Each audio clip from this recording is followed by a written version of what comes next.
too, kids. You had me too. I wish I knew how to quit eating bugs. This seems so fun. There's no place like home. I'm gonna make him an offer down with you.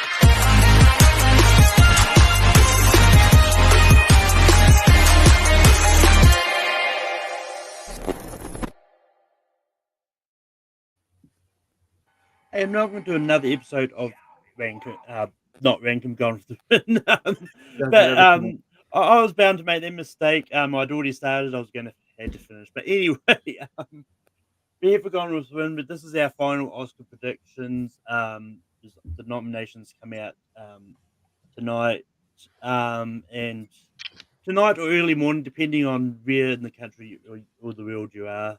But we've got Dan here. Dan, how's it going? Oh, it's going great. I've been waiting for this moment. This is like our Super Bowl moment, the moment before the Super Bowl, where you get the two NFC and AFC teams playing each other in the championship game. You get to see two of these four teams are going to make it to the Super Bowl. Well, this is what just before the Super Bowl, our nominations, where we're going to be predicting more correct than wrong. So we all look forward to this every year, and we got some of our buddies that we haven't seen that much this year, and our good buddy Lewis, who's back again. And I can't wait. I'm rambling now. I mean, in my opinion, the Oscars are better than the Super Bowl, but we've also got Lewis here. Lewis, how's it going? Well, the Oscars are probably going to be better than the Super Bowl for sure if the Chiefs go back, because I'm getting tired of the Chiefs going back. But that being said, I've accepted. I've reached that point where I've accepted my fate. Like whatever happens tomorrow, happens tomorrow. I know I'm probably going to get most of them right. It's just about where you're going to be wrong and how much you're going to kick yourself over where you're wrong. But I'm honestly got it to the point where I've just like accepted my fate, and I just can't wait to finally find out what the official nominees are. And we've also got here. We've got one half of pitch of this. We've got Dylan. Dylan, how's it going? It's going really well. I'm really excited. I always say that Oscar nominations are much more exciting. Not more exciting than the Oscars themselves, but much more exciting in terms of predicting, because by the time we get to the Oscars, it's like there's 23 categories. Usually we know probably about like 17, 18 of them, and there's like 5 question marks. Here you've got 23 times 5, which I'm doing the math on the spot. Just kidding. I have a calculator. That's 115 different nominees here. So like picking 115 is a lot harder than 23, which is why I think it's a lot more fun for me, at least, because it's fun to crank numbers and look at statistics and trends and predict, especially like the wild upsets, because we all remember where we were when Top Gun Maverick wasn't nominated for cinematography, and when Judd Hirsch got in over Paul Dano, like things like that make it so much more exciting than just, oh, okay, so this film won as we predicted. This film won as predicted. So I really like the Oscar nominations, particularly for that reason. So this is my Super Bowl tomorrow morning. It's like what I spend all year agonizing over, and then the Oscars themselves is like, I don't know what analogy I want to go with here. Maybe like the college football championship. Like still really, really exciting. Yeah. But yeah, I'm excited. But if we're going to have one half pitch of this, we might as well have the other half. We've got the better half. We've got Chad here. Chad, how's it going? I don't know about it. I don't think either is the better half. I think we're both pretty great. But yeah, no, I'm also very excited to get into this discussion. It has just been a lot of talk about the same movies over and over, which is basically what we do every single year now. But it's I'm extremely excited for tomorrow. That's all I can say. I don't know how right my list is. I tried to go conventional a lot of the time. I tried to maybe throw in, more of like a heart pick. Like, I don't know if this is gonna win, but I hope it does. So, I'll throw that in there. So, I got what I put on Gold Derby, and then I have like in my notebook, like other stuff that I was doing, trying to see if I wanted to shake it up a little bit more. So I don't know if I'll actually change the Gold Derby a lot before it locks out. But yeah, I'm very excited to see what happens tomorrow. So yeah. But yeah, I'm probably going to stick with what I've got on Gold Derby. No, I don't think I'll change anything last minute. But yeah, but if that how this is going to work is we're going to take turns and say what we have predicted for each category, and then everyone else will say if they've got something different or if everyone is in agreement. But I'm going to start at the bottom here. So Dan, what do you have predicted for best live action short? I got it right here. A wonderful. Some, I'm hearing static. Okay. Strange Way of Life, the Anne Frank Gift Shop, The After, and an Avocado Pit. And I just went off of a bunch of things and people that I watched, and it seems like these ones, I have no clue except for I've only seen 2 of these. I've seen Strange Way of Life and A Wonderful Story of Henry Sugar. So that's Wes Anderson and Pedro Almodovar. But Wes Anderson obviously was on Netflix, and it's got like Benedict Cumberbatch and a bunch of people. Way of Life is Pedro Almodovar, and it's got Pedro Pascal and Ethan Hawke. But now, rumor has it they're going to turn it into a full-length feature. So we'll see. It's only a half hour long. It's very good for a half hour. I'm very, very intrigued. It's a Western. But the other 3, I don't know. I've just been hearing different things. I heard something from Dylan's thing. I said I watched him at 4:00 this morning. So Dylan's probably got something to say about Anne Frank. I'm hearing something that Anne Frank was like these people wanted to make a joke and do, the Anne Frank good job, where everything's like Anne Frank centric. I didn't see the movie. Okay, so I don't know. I don't know anything about an Avocado Pit or The After, but I hear The After is what Cuarón, Alfonso Cuarón, maybe. So I think that's the Shepherd, right? Or is that The After? Shepherd. The After is somebody's got somebody big involved with it. I don't know for sure. So that's what I got. So whatever. I have no. But there's still static going on, or something's going on somewhere. Is it me? I think it's Malcolm. Oh yeah, it's Malcolm. There's Malcolm. Yeah, Malcolm's muted right now. No, it's not. I don't know what's going on. Dan, I think the aesthetic on your end, I thought it was mine, which is why I changed to my computer mic, but the aesthetic's coming from your end for whatever reason. Really? Huh. Mute it real quick. I was going to say, like, as it's going, mute it real quick, see if that stops it. Okay. No. But Lewis, did you have anything different? I went with Wonderful Story of Henry Sugar, Strange Way of Life, the Anne Frank Gift Shop, because I have heard a lot of things about that one, The After, and The Shepherd. I'm just throwing darts here. That's basically just based off sort of like averaging out what I've seen other people do. That's the way I always do it with the shorts. I am a little uncomfortable that I believe this is the Gold Derby 5, and I always get a little uncomfortable going with the Gold Derby 5 in shorts. But that's what I got.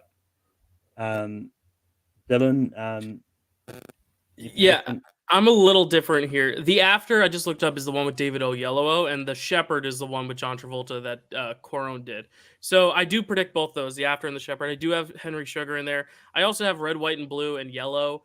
I think Strange Way of Life, I'm just getting flashbacks to a few years ago when that other Almodovar short film, The Human Voice with Tilda Swinton, was up for it, and everyone had that as their number one, and it got snubbed. I just think the short film category doesn't necessarily take celebrity into account as much as some other categories do. So I think out of that one and like the Wes Anderson one, I think one of them's going to miss. And I just think the Wes Anderson one, he's overdue for an Oscar. I think this is where he's going to get it. I predicted Red, White, and Blue and Yellow solely, I think, because of the names. Because if you're not voting, if you're not watching every single one, you might just go for the nominees that sound the best to you. And I know that's really a shitty way to pick nominees, but at the same time, people have certain quotas to hit and they just might not be able to see everything, and they might say, you know what, to name Red, White, and Blue and Yellow as rivaling Oscar nominees, it's kind of a cheeky little joke. So I literally didn't know how to go. I just didn't want to go with the Gold Derby 5 because they always are wrong with 5 at least in short films. But I don't know. I have no idea.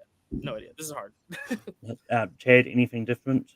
Well, first off, I did want to also shout out Dylan's hour-long video that he did because it helped me a lot, and it's a lot of really great in-depth stuff, and he talks more about that live-action short in there as well. But no, I pretty much have. I think Dylan might be the only different one. I have the same kind of things everybody else has with Henry Sugar and Frank the After, Shepherd, and Strange Way of Life in that order, but I don't think the order really matters. So. Yeah, yeah, just like Lewis, I just went for the Gold Derby 5 because I don't know what else to do with this short. The other one I knew for sure is probably going to is the only one I've seen is Henry Sugar, and like it's Wes Anderson. There's no reason why it won't be up there. But Lewis, what do you have for documentary shorts? For documentary shorts, hold on, we're getting a lot of static there.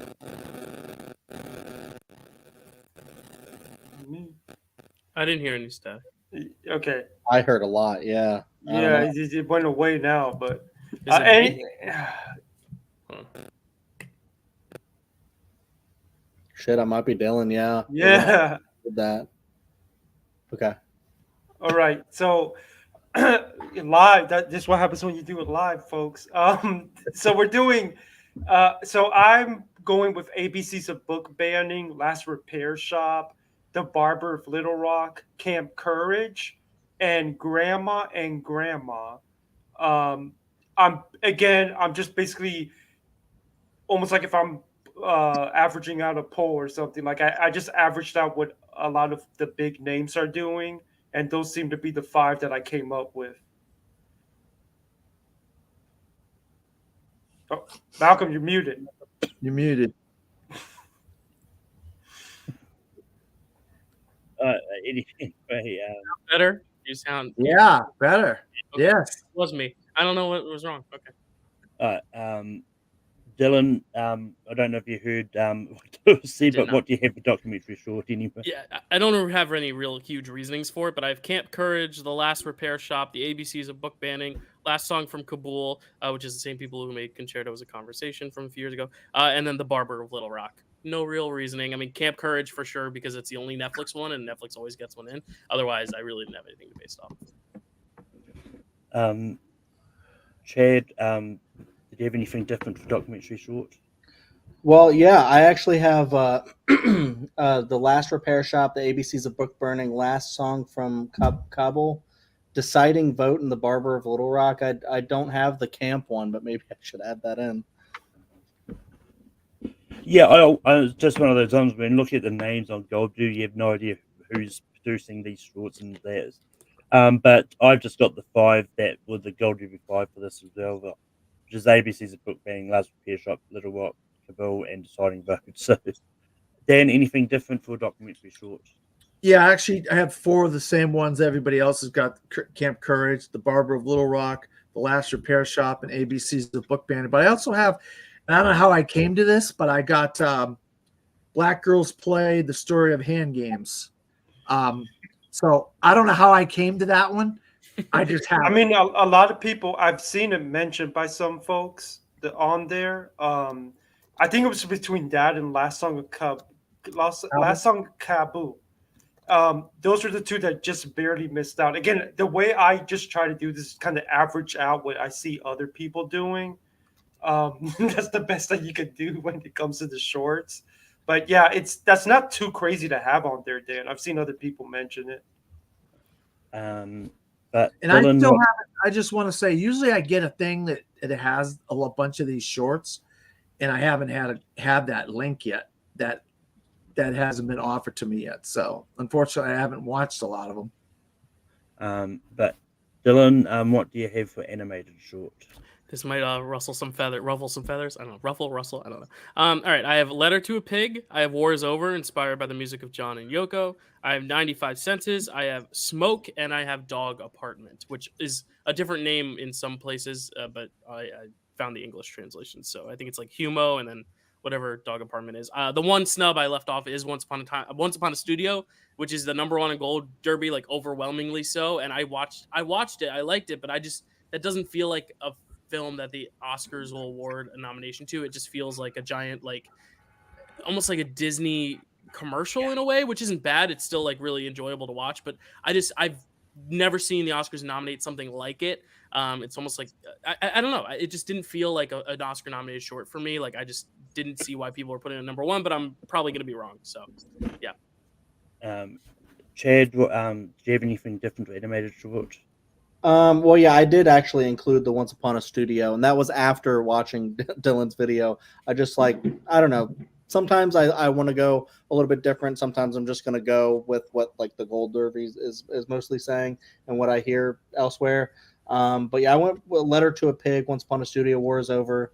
I went with Pete and Humo, and those last two ones I looked up like what they were about, and then that was like, oh, I think those would be like ones that people would glom onto. So yeah, I can't remember how different that is or Humo is stop motion too, which is helpful.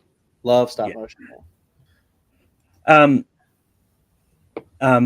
But yeah, I've got a lot of the same. I also have Once Upon a Studio for me. I think that just because it's Disney, I think it'll get nominated. Well, yeah, I do get Dylan's reasoning for it. Feels like a commercial and all that. And it's also one that I wasn't sure was going to be an animated short anyway, because it is mostly like a hybrid one, which always ruffles my feathers when people include hybrids into animation, but that's a different story. I've also got Pete, Wars Over, Letter to a Pig, and Eva. But once again, it's the Golden Derby 5. I got no other stake in this than anything. Dad, did you have anything different animated short? Yeah, I have a few of these that everybody else has got, and then two different ones. So I have Once Upon a Studio, Letter to a Pig, War is Over. I have, and like I said, I don't know how I came to these. So I have these, and this is what I have. Boom. I got Boom, and then I got 95 Senses. That's what I have. And I have no idea what these are. I just have them. I'm sorry. And Lewis, did you have anything different for animated shorts? Yeah, once again, like the others, I kind of just tried to average out what I saw a lot of other people saying, and I came up with Letter to a Pig, War is Over, 95 Senses, and Humo, also known as Smoke. I did go with Once Upon a Studio, but I don't think Dylan's warning about it being snub is crazy, because I've been having the same fears a bit, because it does feel like I can see the animation branch not going for it. But I will say, if it does get in, when the entire Academy is voting, I can completely see them being lazy and just checking that off. But I have it in right now, but I wouldn't be that surprised if it's one of the big snubs tomorrow. But moving on to international film. Chad, what do you have?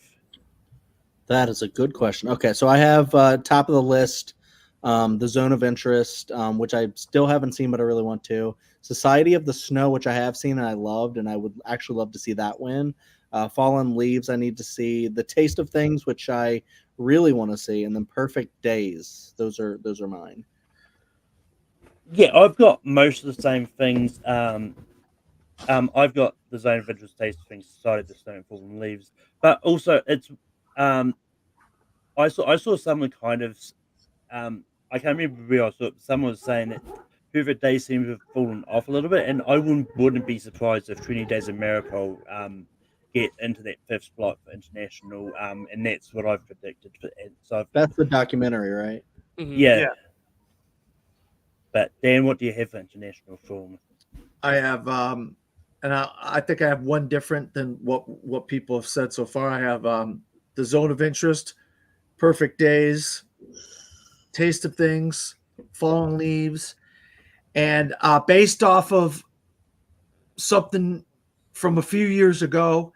And I think I also have another one that's like, oh my God, I maybe The Fig Tree was one I was like, dang it, should I have put The Fig Tree on here? But because I've seen The Fig Tree and I'm thinking, damn, should I have put The Fig Tree on here? But I went with The Monk and the Gun instead, because of a couple years ago, A Yak in the Classroom, Lunana, A Yak in the Classroom, and I said, I'm not gonna miss this year. I'm going. I'll tell you, I've seen every one of these films. I might add, all of them are phenomenal. At least, I think I have 2 or 3 5-star films in these 5. And the other 2 were like 4.5-star films for me. Just my personal. But I went with The Monk and the Gun. I'm telling you, it's a great film. It's better than Lunana, A Yak in the Classroom. Same filmmaker. Perfect Days. I mean, the word perfect is the perfect word for this movie. It's a perfect film. It's a incredible performance by Koji Yakusha. And I mean, I know it's about Nazis, but the Zone of Interest is just absolutely phenomenal. I don't care what anybody says. If it's about Nazis or not about Nazis, it's just a phenomenal film. So those are the 5 I got. And if you go away watching Taste of Things without being hungry, then you're not watching the movie properly. I was starving to go watch that movie. I didn't eat before I saw it, Dan. Yeah, I feel that. But Lewis, do you have anything different for international film? Yeah, I've got Zone of Interest because I think we all are assuming it gets in somewhere else. Society of the Snow, which is surging at the right time, it feels like. I've got Fallen Leaves because that does seem to be getting a lot of fandom around it, and I mean it showed up a little bit more than expected at Globes. I'm going with Taste of Things, even though I'm a little iffy on whether it gets in there. It's a little bit of a Hope Diction because I love that movie so much, and I would be really bummed if it can't get in there. And I'm gonna go ahead and say 20 Days in Mariupol does that documentary that sneaks in. It snuck into BAFTA in this category, so that kind of made me. I wish I could put in Perfect Days, but I mean, I just feel like that movie's been losing a lot of steam, and it feels like it's been overshadowed by all this other Japanese cinema that's exploded this year. But I would be very happy for Perfect Days if it got in. But those are the 5 I'm going with: Zone of Interest, Society of the Snow, Fallen Leaves, Taste of Things, 20 Days in Mariupol. Dylan, anything different? Yeah, I have like a hybrid of all of these. I actually also, Dan, I'm predicting Monk and the Gun just because of the Lunana thing. Because I feel like every year in this category, it's like, oh yeah, predicted that. And then there's that like huge shocker. Last year, Decision to Leave was left off and they put on EO. A few years ago, the Bhutan film, the Yak in the Classroom made it on. So I feel like the Monk and the Gun is the best reviewed one of the obscure ones. So that's why I went with it. It could be that, it could be Totem. But I also went with Zone of Interest at number 1. And then I do have Society of the Snow. I do have Taste of Things, which is also a Hope Diction. I really hope it gets in. Even though it's been not losing steam, but I think Anatomy of a Fall being so popular, I think some people might not vote for Taste of Things despite France. But I don't think that should be the case because I think Taste of Things is, in my opinion, much better than Anatomy of a Fall. And even though I love Anatomy of a Fall, I think, people not voting for one film because they're mad France didn't submit the other one is kind of, that doesn't seem fair. And I think the same thing is happening with Perfect Days with Godzilla. A lot of people are like, you didn't submit to Godzilla, so we're not going to vote for Perfect Days, which is why I left that off. Boy and the Heron has also Yes, Boy and the Heron as well. Yeah, a lot of people are like mad that they didn't submit those, but I also put Fallen Leaves in mine. But I think Taste of Things will make it in. I think Fallen Leaves. The one I left off was 20 Days in Mariupol, only because it's only happened 3 times where a international has also gotten in a documentary. So I don't know, but it has been recent. Collective, Flea, and Honeyland. So it's recent that they've been doing that, but I just don't necessarily know if they're going to do it again. I don't know. It's tough. Yeah, I mean, Chad gone already? Mm-hmm. I started. Chad, did you go yet? Yeah, I started. He started. I meant to say something about this when it was my turn, and I forgot. Yeah, I didn't go with Society of the Snow, which is in what everybody's saying. Oh, this is the 5. These are the 5. This is going to make the 5. It's already a movie from 30 years ago. It's a remake of a movie from 30 years ago. I just was like, well, I wasn't going to go for it. And my opinion is I think J.O. Bayona has made other better films than that. And I think it's got problems. So that's just my 2 cents. I liked it. I didn't love it like a lot of other people seem to be going for. That's why I did not have Society of Snow. That would Yes. be a pretty big snub if it happens, and then, like, Yeah. I mean, then you'd be able to really pat yourself on the back for catching that. Yeah, it's good. Well, yeah. I mean, and it's one of those ones considering how the predictions are going to go for the rest of the day. Fans might have done the smart choice by putting taste things in over Anatomy of a Fool. So because it means they'll get more nominations. Anyway, we'll get more into that movie later on. But moving on to documentary feature, it's on to me to start. I've got American Symphony, I've got 20 Days of Maripol, I've got Beyond Utopia, I've got still a Michael J. Fox movie and a movie that Dan won't have on his 4 daughters. Dan, do movie I won't you have have on my anything what? different? 4 daughters. Yeah. Actually, Malcolm, I told you I spent hours and hours watching shows about people going over their Oscar predictions and why this should be in and why that shouldn't be in. I changed my mind on a movie that I wasn't the biggest fan of. I used my brain instead of my I don't know what you would call it, but Your heart. My heart. Yeah, I used my brain and I changed something, Malcolm. But you go ahead. If you got something to say, go ahead, Malcolm. No. You already said it. Yeah, no, it's one of those ones like Four Daughters has been coming up a lot with the documentary side of things. Every year, so I was like, I was like, I almost left it off, but it's like at this point, I think it's getting in. But Dan, what do you have anything different? Yeah, well, I do have some things different. I'm just really upset that a couple of things really didn't translate in the documentary branch this year, and I'm like, where is Lakota Nation Lakota versus the United States? I don't understand. Where is the Pigeon Tunnel this year, especially at BAFTA? What happened to the Pigeon Tunnel at BAFTA? I don't understand. That they're phenomenal films, but I did go with 20 Days in Mariupol, which was I think in my top 15 of the year. In my top 10 of the year, Beyond Utopia, both phenomenal films.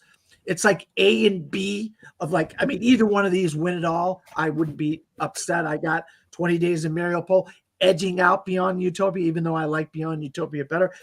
I just think you can't deny still a Michael J. Fox story. It's like that thing that keeps popping up everywhere, even in England. Even in England, they like Michael J. Fox. So you can't deny Michael J. Fox. I'm actually. And I got $4, Malcolm. I got $4 in here because I've seen the tea leaves. I'm reading the tea leaves. And one that I saw that I think is great, but a lot of people seem to be wishy-washy on. I took a gamble here. I did not go with American Symphony. And I like that movie. But I went with Going to Mars, the Nikki Giovanni story, which I saw and I liked. People were wishy-washy on it, but it seems like if you look at some of the things for Nikki Giovanni, I'm not doing it because of Dylan, because I watched Dylan. I watched about 5 different things this morning or listened to. So I'm just going to consensus on a bunch of different things that I'm using.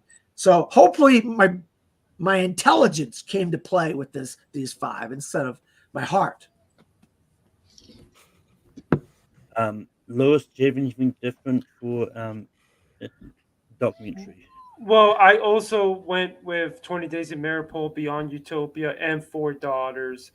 I have a feeling either American Symphony or Still are going to get snubbed, but I always get scared that I'm going to guess the wrong one. So I'm just going to go ahead and predict both of them. And because when it comes to the documentary branch, they will sometimes throw you for a loop. It's definitely going to be about whether Still gets in or not, because if it gets in, it might just end up being the one to beat. But you know how these guys are about these populist documentaries, so I'm going with the safe 5, and I know that they're going to throw us for a loop somewhere, but I just don't want to accidentally pick the wrong one that gets out. He's Dylan, clawed. anything different in documentary? Yeah, I have a mix of the two or the three as I have usually been. I do have 20 Days in Mariupol and Beyond Utopia.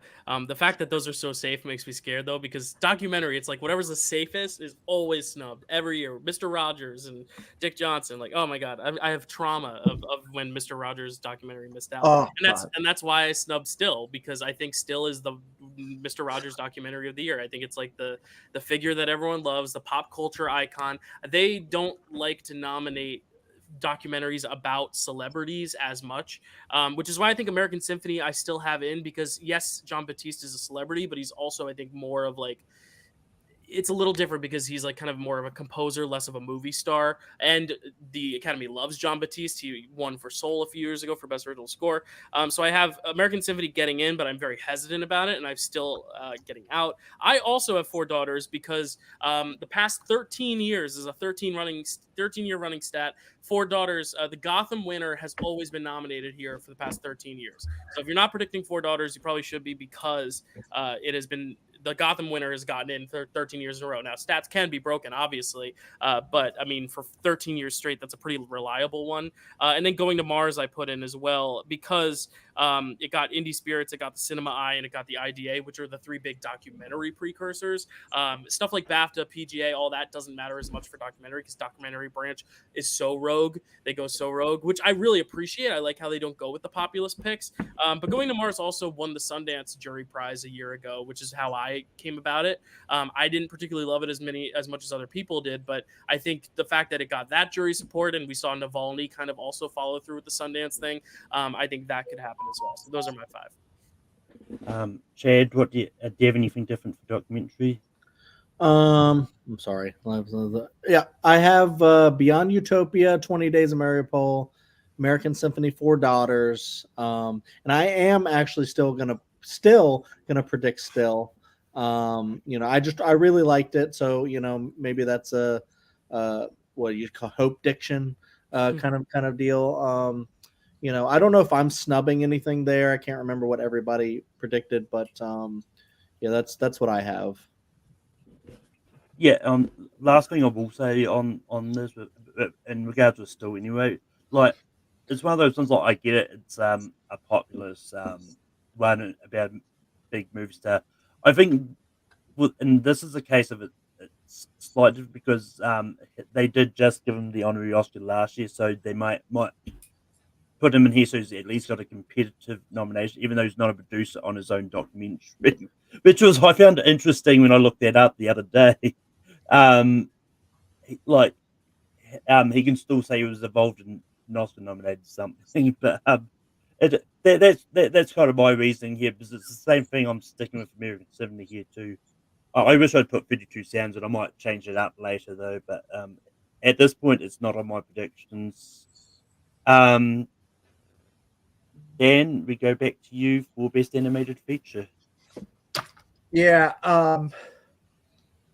you know how much I love Chicken Run Dawn and the Nugget, don't you guys? Have you guys found out my love of that movie? I mean, how much I love it? No, I don't have that in my five. I'm just, you guys are like, what? Is he gonna put that? Was that sarcastic? You hate it, or it's like you actually genuinely love it? You just can't. No, I do like that movie a lot. Malcolm's though the Aardman fan though. Malcolm's supposed to be the guy that loves Aardman. No, I have Spider-Man Across the Spider-Verse. Unfortunately, I cannot deny the love of The Boy and the Heron, even though I'm not the biggest fan of it. First half of the movie's good. Second half just falls apart. The movie that I think I love a lot, I mean, I really, really enjoy this movie, is Teenage Mutant Ninja Turtles Mutant Mayhem. I think because of BAFTA, I think you got to keep Elemental in your five.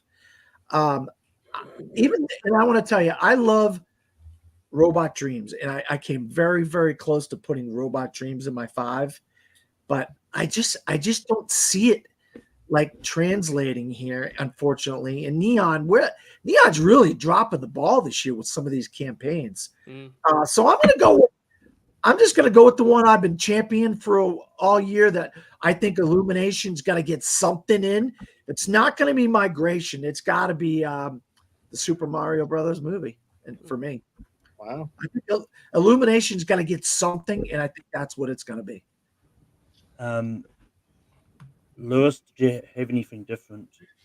I've got all but one the same. I got Spider-Man. I got Boy and the Heron. I do got Elemental, which I think is safer than some folks would argue because, yeah, it didn't get into the Annies, but again, 6 nominations, was probably the number 6 film, and it showed up at PGA and BAFTA and all these other places. And then I am going to go with TMT Mutant Mayhem as well because it has been basically showing up everywhere. That being said, I am a little scared for it because it's typically this sort of more populist film, like a Lego movie or something like that, that is a surprise snub. For my 5th one, I'm going to go with Nimona. And I know that that's a little bit borderline, but that did get the most nominations at the Annies. The animated feature category, it's not just the animation branch. There are other folks that are allowed to come in and vote.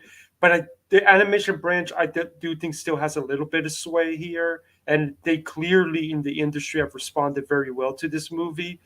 So I'm going to go with Nimona as the 5th one. Dylan, did you have anything different? I have the same one as Luis. I have Spider-Man, Boy and the Heron, Elemental, TMNT, and Nimona. Those all felt pretty safe to me, except for the BAFTA snub for TMNT and Nimona, but I really don't take that too much into account. I think because of what BAFTA did nominate, they went a little different. They went Chicken Run. So if they had put like Super Mario Bros. In, I would have maybe thought about that. But I'm going to go with the 5, the top, which I think is the top 5 on Gold Derby. Chad, anything different for animated feature? Yeah, actually, I did go Spider-Man, Boy and the Heron, Elemental, and Nimona. I went Nimona particularly because I really liked that one. But I'm gonna take a chance here. I'm gonna leave TMNT off, and I'm gonna put Chicken Run 2. I actually don't think it's insane because it did get the BAFTA thing. So I'm hoping maybe a lot of people watched on Netflix and really enjoyed that one. But it's probably just a heart pick that, I'll be wrong and that'll be fine. It's just, I also love Aardman quite a bit. So, I wanted to throw it on there. I mean, Farmageddon got in. Why not Chicken Run 2? And yeah, just to correct something from Dan, like I'm not so much an Aardman fan. I'm more of a fan of the Wallace and Gromit side of things. I hated the original. I'm not a fan of the original Chicken Run either. Anyway, for me, I've pretty much got the same as Lewis. I've got Spider-Verse, Boy and the Heron, TMNT, Elemental, and Nimona. Just because TMNT has been getting in everywhere, so I don't think it's as in trouble because I think for me the big one that's equivalent of the Lego movie is actually Super Mario Brothers, because with that being a big IP, which is why I don't think we get 3 big IPs in the one category. So at least one of them is probably going to be left off, and it's probably not going to be Spider-Man. That's the only one I'm sure is probably not going to be left off. It's going to come down to the casuals, like I've been saying for a while. If Mario sneaks in there, I don't think it'll be the animation branch that pushes in there so much as everybody else. Yeah, I mean, it's one of those ones like with Peaches being left off with Song. It's kind of why I'm not confident in predicting Super Mario Brothers. But anyway, moving on, Lewis, what do you have for visual effects? Visual effects. So I have, I'll tell you what, visual effects has been wild this year. I've got the creator, which is probably the only one that I'm super confident about getting in there, given how well it's performed. I am gonna go with Poor Things. I feel very iffy about that, given I just have some concerns about it. I am gonna go with Guardians. This is one of my no guts, no glory things. I'm going with Indiana Jones to get in. I think that the aging and the way that branch loves that stuff is going to like translate. I know the Oscar expert and Brother Bro have been making strong arguments that it can get in, and I'm on that train with them. I would prefer something else got in, but I think it's gonna get in, and I am gonna stick with Godzilla -1, even though I'm not feeling particularly great about it because it's been that Visual Effects Society miss really hurt. It wasn't even in the BAFTA long list. But given that it is my favorite movie of the year, given that it would make history for my personal favorite, my all-time favorite movie franchise, I have no problem going down with the ship if I have to. So that's a pure hope diction. But that's what I'm going with: Creator, Poor Things, Guardians, Indiana Jones, and Godzilla. Dylan, anything different there? Yeah, I have two of the same or three of the same. The Creator and Guardians, I think, are pretty safe right now. I left off Poor Things because of the Visual Effects Society snub. The fact that the VES didn't nominate it has me a little worried. I also left off Napoleon, despite it getting the BAFTA. I think it's very more subtle visual effects than some of the others.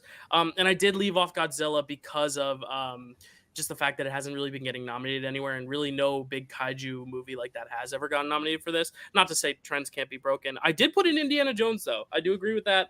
I think the Visual Effects Society nomination helped it a lot.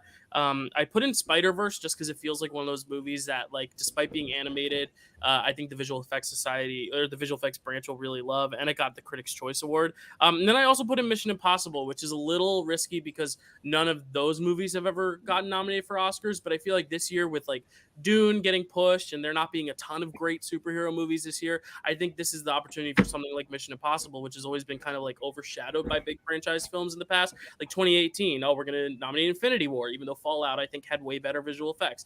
This is kind of a way to make up for that and kind of like give it almost like an overdue nomination. And the fact that Mission Impossible got BAFTA, I feel really good about that. So I'm going Creator, Guardians, Mission Impossible, Spider-Man, and Indiana Jones. Chad, anything different for visual effects? I think so. A little different from Dylan. I mean, he made a lot of great arguments, and I might end up switching some things. Currently, I have Guardians 3 because it's also very high up on my list. Godzilla -1, The Creator, Poor Things, and Spider-Verse. But it's a very compelling argument for Indiana Jones because it got awarded elsewhere, got nominated elsewhere, and I saw Society of the Snow, and I was like, this thing is freaking like harrowing as hell. Like, just everything that they throw at you, you feel like you're there, and it's just like, I was like, I don't know how they did accomplish a lot of the shit. It's like so good. So that's one of those things where I'm like, I experienced it, so I know it's great, but so I might throw those in and maybe take off Poor Things. Because of what Dylan said, that's a really great point. And then maybe Godzilla, I'm not sure. Just because, like, I feel like Godzilla, even though it hasn't been nominated before, like big kaiju stuff, like this is kind of like the talk of the town, like when it came out. So I still feel like a lot of people still have that in like their tins and stuff like that. So yeah, it's for me. I've got Guardians Volume 3, Creator, Spider-Verse, Godzilla -1, and Poor Things. I did consider switching out Poor Things to Dial Destiny because of things, but I may still decide to do that later on. But yeah, it's just one of those ones like I don't know if I want to put this in the ether or not, and quite often, sometimes I can't remember who it was that sort of said it in the past, but sometimes subtle visual effects do, at least one movie gets in here that's more of the subtle visual effects than anything, because I think a lot of the space movies are very similar to those subtle visual effects that you wouldn't think of. But visual effects has been crazy this year. Like, I honestly would not be surprised if there's multiple, like, what the heck snubs tomorrow in this category. Because, I mean, Godzilla -1 is looking really iffy, and that's the regional critic leader at the moment for VFX. Well, and Oppenheimer didn't even get shortlisted. Right. I think Oppenheimer here and Barbie and hairstyling and makeup were like the two big shortlist snubs that kind of sent everyone up the wazoo. I think it made it a lot crazier. Yeah, but Dan, anything different for visual effects? I actually have the exact same thing as Lewis. I probably watched the Oscar Expert as much as he did, and I'm going to go on the Oscar Expert. I'm ripping him off like Lewis did. I got Creator, Guardians, Godzilla -1. Even though I was kind of trashing this the other day, I don't like the volume visual effects. I don't like that volume, that soundstage visual effects, that backdrop. I just can't think of something else to put here. And I know Chad put Society of. There's a lot of green I screen. want to, but I haven't put it yet. But I Oh, want you didn't. Oh, okay.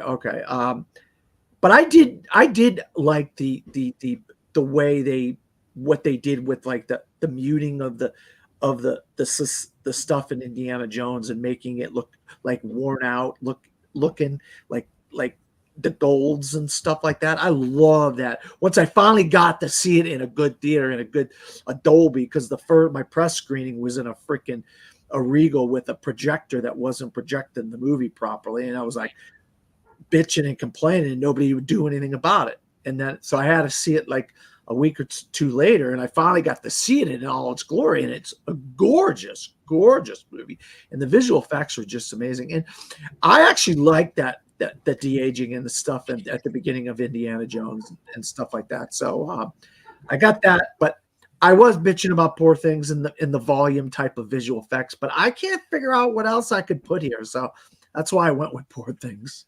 Yeah. One last comment on Indiana Jones. If it gets nominated here, it will have the Hillbilly Elegy and Blonde distinction of being nominated for both the Oscars and the Razzies. So that's pretty cool. Whoa. All right. But anyway, moving on, and it's very fitting Dylan gets to start off with this category of the way he started off the podcast because it's for best sound. God, can't catch a break. I just thought it was funny how I know, yeah, that's great. It's all lined up. My webcam and microphone will not be nominated for an Oscar tomorrow morning, as much as I want to predict it. It's my number 6. My top 5 though, it's Oppenheimer, Maestro, and Ferrari, which got the BAFTA Cinema Audio Society and MPSE. And then I also have Killers of the Flower Moon and Zone of Interest. Zone of Interest is the only one I was a little hesitant about, but I think that's one of those films where if you watch the film, there's no way you can leave it being like, nah, the sound isn't going to get, like, the sound is the movie for me. So that's where I'm going there. Even though I think Mission Impossible and Napoleon both have a shot because of the BAFTA, I'm going with that. Chad, what do you have for best sound?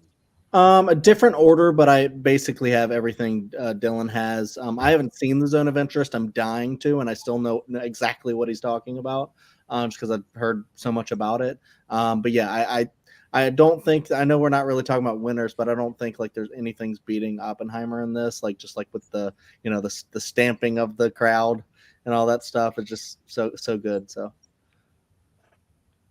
I also have the exact same best sound. Because these are the only 5 that were nominated in both different of those different sound guild things, in various things. So I thought, well, I'll stick with these 5 because why not? Dan, what do you have? Do you have anything different for best sound? Yeah, unfortunately I do, and I guess I didn't look at the sound category when I was looking at all these other videos of people predicting things, because I have a couple things that people don't have, and I do not have Ferrari, which I'm looking at this, I'm like, damn it, why do I not have Ferrari on here? So I must not have updated my predictions on sound. But with all transparency, I can't do anything about that now. I'm here, we're predicting, so I got to go with the 5 that I got in front of me. I can't lie and say, oh, I got Ferrari when I don't have Ferrari. So, but I actually like the sound in these other 2 movies better than the sound in Ferrari, even though I know the sound of Ferrari is all about racing and racing cars and vroom, vroom and all that. But I have Oppenheimer, the Zone of Interest, Maestro, right? We all got Maestro, right? And I got John Wick Chapter 4 and The Killer. Dude. Wait, hold on. John Wick Chapter 4 wasn't even short. It's not shortlisted. Yeah. Well, that's what I mean. That's why I didn't update my picks. Now the Killer's shortlisted. So I could pick Ferrari now because I didn't update my picks, right? Yeah. So- Yeah, I will allow it just because John Wick Chapter 4 wasn't. Dan, I shortlisted. think you should like bet $1 in Vegas for John Wick, and then if the Academy decides to break the rules and go for it, you'll be a millionaire. Yeah. No, yeah, because I was updating all my categories and I must have missed sound somehow. But I had no clue that John Wick wasn't shortlisted. Which Lewis. is BS because it should be. I agree with Yeah. you. Was The Killer shortlisted? Yes. Yes. That was good with the sound. Yeah, I agree. The Florida but- Boys scene where he's fighting the guy when he goes to visit the Florida Boys and that whole oh my god. That's what they Yeah. used for their showcase too. That whole Yeah. Yeah, they did. But Lewis, did you have anything different for sound? No, I did the popular 5: Oppenheimer, Killers, Maestro, Zone of Interest, Ferrari. It's not just that Zone got in at BAFTA, but also it's that Zone. There's scuttlebutt that it did really well at the Bake Off. That there was a lot of conversation about it. I will say, since we're all kind of picking the same 5, I would say to watch out for Barbie, because it's got sort of cartoonish sounds that they can sometimes look down on, like we saw with Everything Everywhere last year. But at the same time, it does have that musical aspect, and musical aspects, they love that in sound. So I would say it's Barbie could sneak in there, but I'm going with the 5 that everyone else has.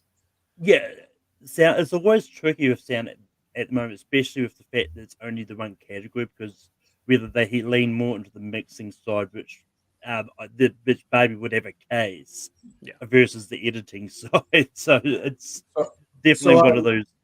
So live, I just switched Ferrari for John Wick Chapter 4 for Ferrari live while we're here, so everybody can see. Locked in. All right. Locked in. But anyway, Lewis mentioned Scuttlebutt, which I believe wasn't on the shortlist of best No, song. it was not. God, but thank you, God. Chad, what do you have predicted for best song? Okay, best song. Yeah, I tried to go pretty conventional here, but then I have I think at least one that I want to see going on, and I think I'm going to do a super bet for it. But yeah, I did Barbie. What Was I Made For? Which I think is pretty much going to win. And I'm glad because I love that one. I also love I'm Just Ken, which I have second, so I wouldn't be mad if that won. But I do think the better song is the Billie Eilish one. And then yeah, it's sorry Dan, it's no 80 for Brady, but it is Diane Warren song. I'm gonna get shit all year about that. I'm gonna get shit the rest of the year about that. But yeah, I have the Flamin' Hot song on there. I have the Color Purple song. But my Hail Mary is a song that I really love that I would love to see. It's probably not going to get nominated, but if it does, if they do justice to this creator, I'm throwing on Flora and Son High Life because I love that song. So yeah, for me, I've got some different here. I've got What Was I Made For, and I'm Just Kidding from Barbie. Those are probably the two that been getting everywhere. I've got Road to Freedom from Rustin, which got nominated at the Globes and a few other places.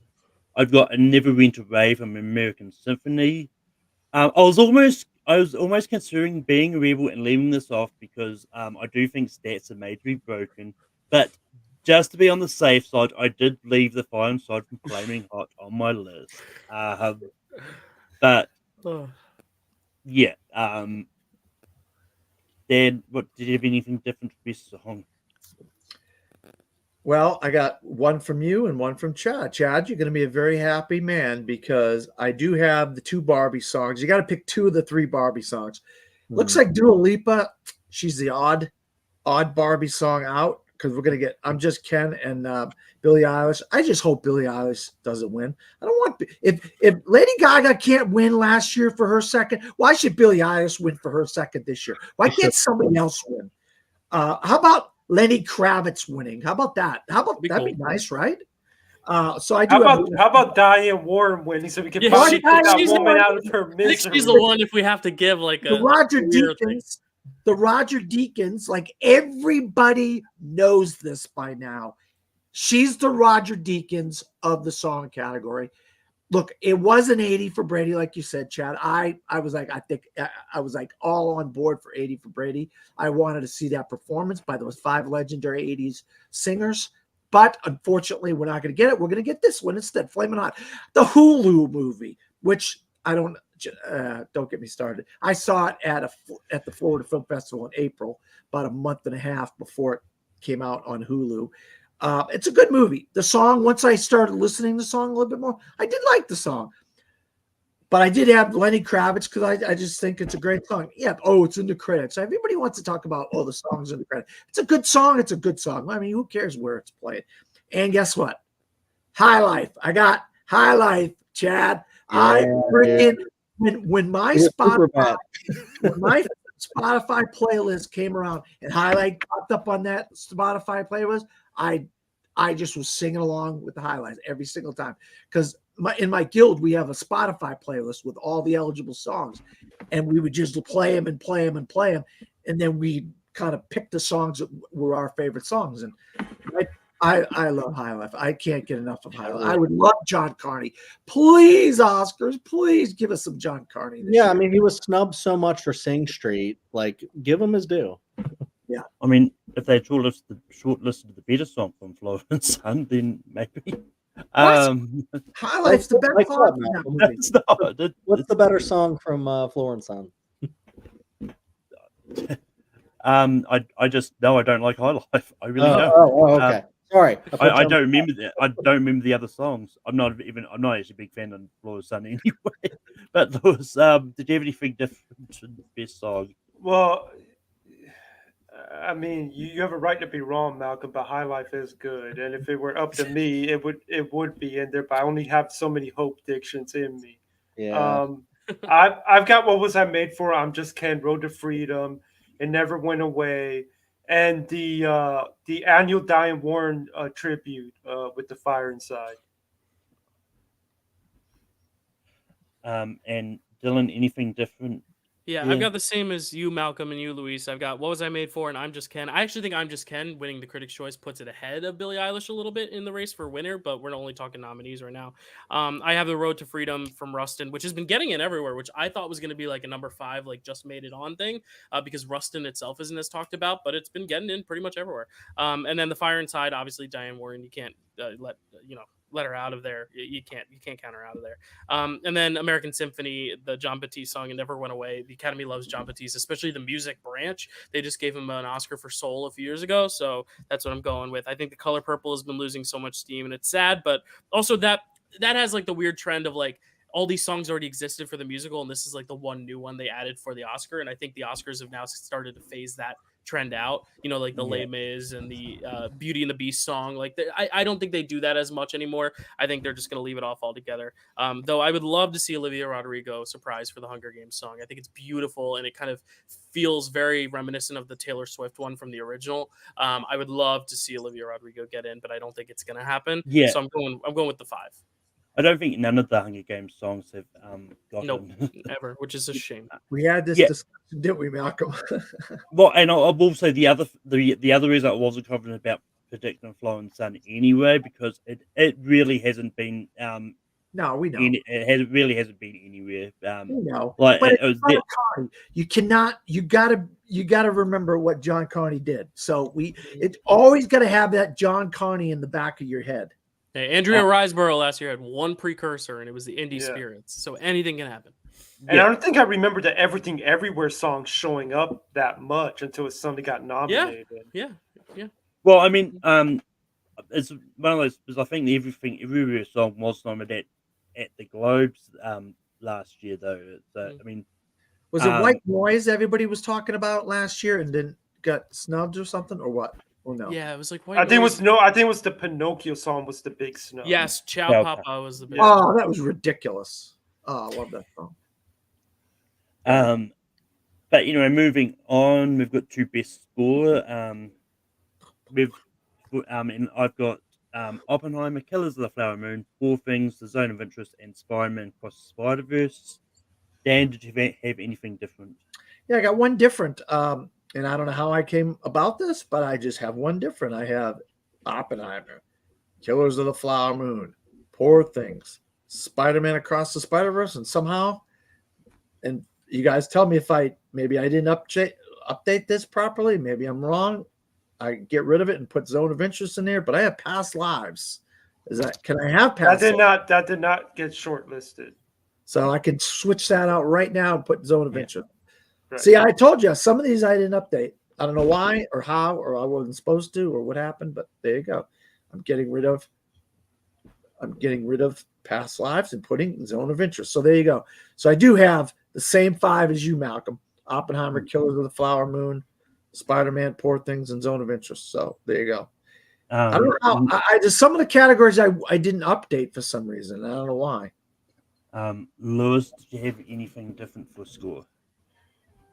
Well, I got Oppenheimer, Killers, Poor Things, Spider-Man, but the 5th one that I'm going with is kind of a big gamble.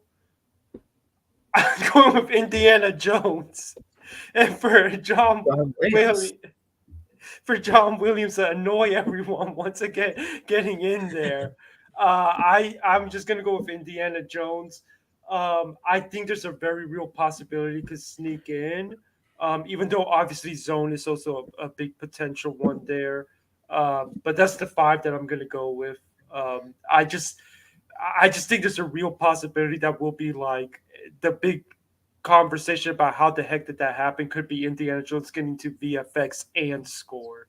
Mm-hmm. Dylan, did you have anything different for score? I have the same as you, Malcolm, and you, Dan. I have Oppenheimer, Killers of the Flower Moon, which, by the way, rest in peace, Robbie Robertson. The band, awesome band. The band is an awesome band. I love their cover of Atlantic City. It's the best thing ever. So I'd love to see him win, even though I think Oppenheimer's the best score of the year. Poor Things, Spider-Man, and then I do have Zone of Interest. Even though the BAFTA snubbing Zone of Interest is very weird, considering how much they loved Zone of Interest, the fact that score is what missed out at BAFTA is a little weird. But they went for Saltburn instead, and I just don't think the Academy's going to do that. So I'm sticking with Zone of Interest. I should note that reportedly, Zone of Interest, for whatever reason, the score was not eligible at BAFTA. So there's some hope there for Zone. Oh, because it didn't qualify. Okay, then I'm fine then. I was worried because it got out of BAFTA and I was really scared, but now that makes sense then. Okay, because it's only like 12 minutes of score, right? So they didn't count it because it wasn't full enough. I'm not sure what the reasoning was, but they said that it was not eligible. I couldn't remember where it was. So yeah, that's the hope. That's the hope for those predicting Zone. And I believe it would be the first ever non-binary composer to be nominated, which would be really cool. So. Oh, I don't know. I didn't even know about that. That would be cool. Michael Levi. And Chad, what do you say? What do you have? Anything to scores? Yeah, I had one that I wanted to add, and I think it might be a long shot, although I didn't think so previously. But I think it might be. And I dropped one of those, the normal ones, out for it. And maybe you guys can tell me if that was the right decision or the wrong decision about the one that I dropped. And it was Zone of Interest that I dropped for something else because I do have Oppenheimer, which I think is going to win because it does have a great score. Killers of the Flower Moon, Poor Things, and Across the Spider-Verse. But instead of Zone of Interest, I threw in, because I think it's a great score, I just saw it, American Fiction. Because that is a lot of really great like jazz in it, and it's like throughout the entire film. I just thought it was a really cool, different score. It could. I don't think I don't think that's as impossible as some folks might think, because it has been showing up in a lot of these song guilds and stuff. Yeah. And I think Clayton Davis is even predicting it. Yes. Do you think a Zone of Interest was an okay one to drop for that? I mean, I'm dropping it, but it's a big gamble from on my end. I think the other 4 are safer. I think the only other one that could be shocking is Spider-Man, just because Pinocchio missed last year, and maybe it's an animated thing, but Encanto got in, so I don't think it's an animated. Okay. So I'm also a little worried about Poor Things, because I think there might be. I believe the composer behind that is, I guess, the branch. You know, sometimes these branches can get very cliquey. And I believe there's still a bit of an up and comer, I heard. So maybe that could cause Poor Things. Yeah. And the last thing I'll sort of add to this is, I think if John Williams hadn't announced that he isn't retiring with Dial of Destiny, then I think there's more of a chance John Williams could have got in. I'm not confident with predicting him for for the moment. But Dan, what do you have for production design? Okay. All right. Hold on. Let me. I was stuck on something else because I'm hoping there was no short list, and I got the wrong thing on here. Because then I got Lewis like, that's not on the short list. How many? I think production design doesn't have a short. Yeah, no, it doesn't have- this other category that I'm looking at. I was looking at production design. Well, I mean, Barbie, of course. Poor Things, of course. Oppenheimer, of course. Killers of the Flower Moon, of course. And the one that I think it's great production design. That's an outlier that I think a lot of people aren't considering as part of its production design, and that is The Zone of Interest. Of course. No Asteroid City, unfortunately. Even though I was champion Asteroid City, I feel bad. I did my only thing about Asteroid City is this: how do you consider the production design in Asteroid City any worse than Barbie or Poor Things? How do you consider?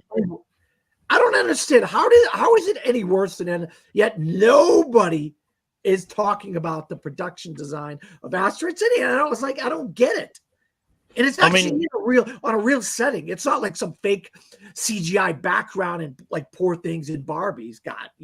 It's real in the middle of the desert. You know what I mean? He secluded everybody in this little town that he created, Wes Anderson, in the middle of the desert. So it's actually a real place. It's not some fake place like Poor Things and Barbie. But some reason, a real place doesn't translate, but two fake places does. Okay, whatever.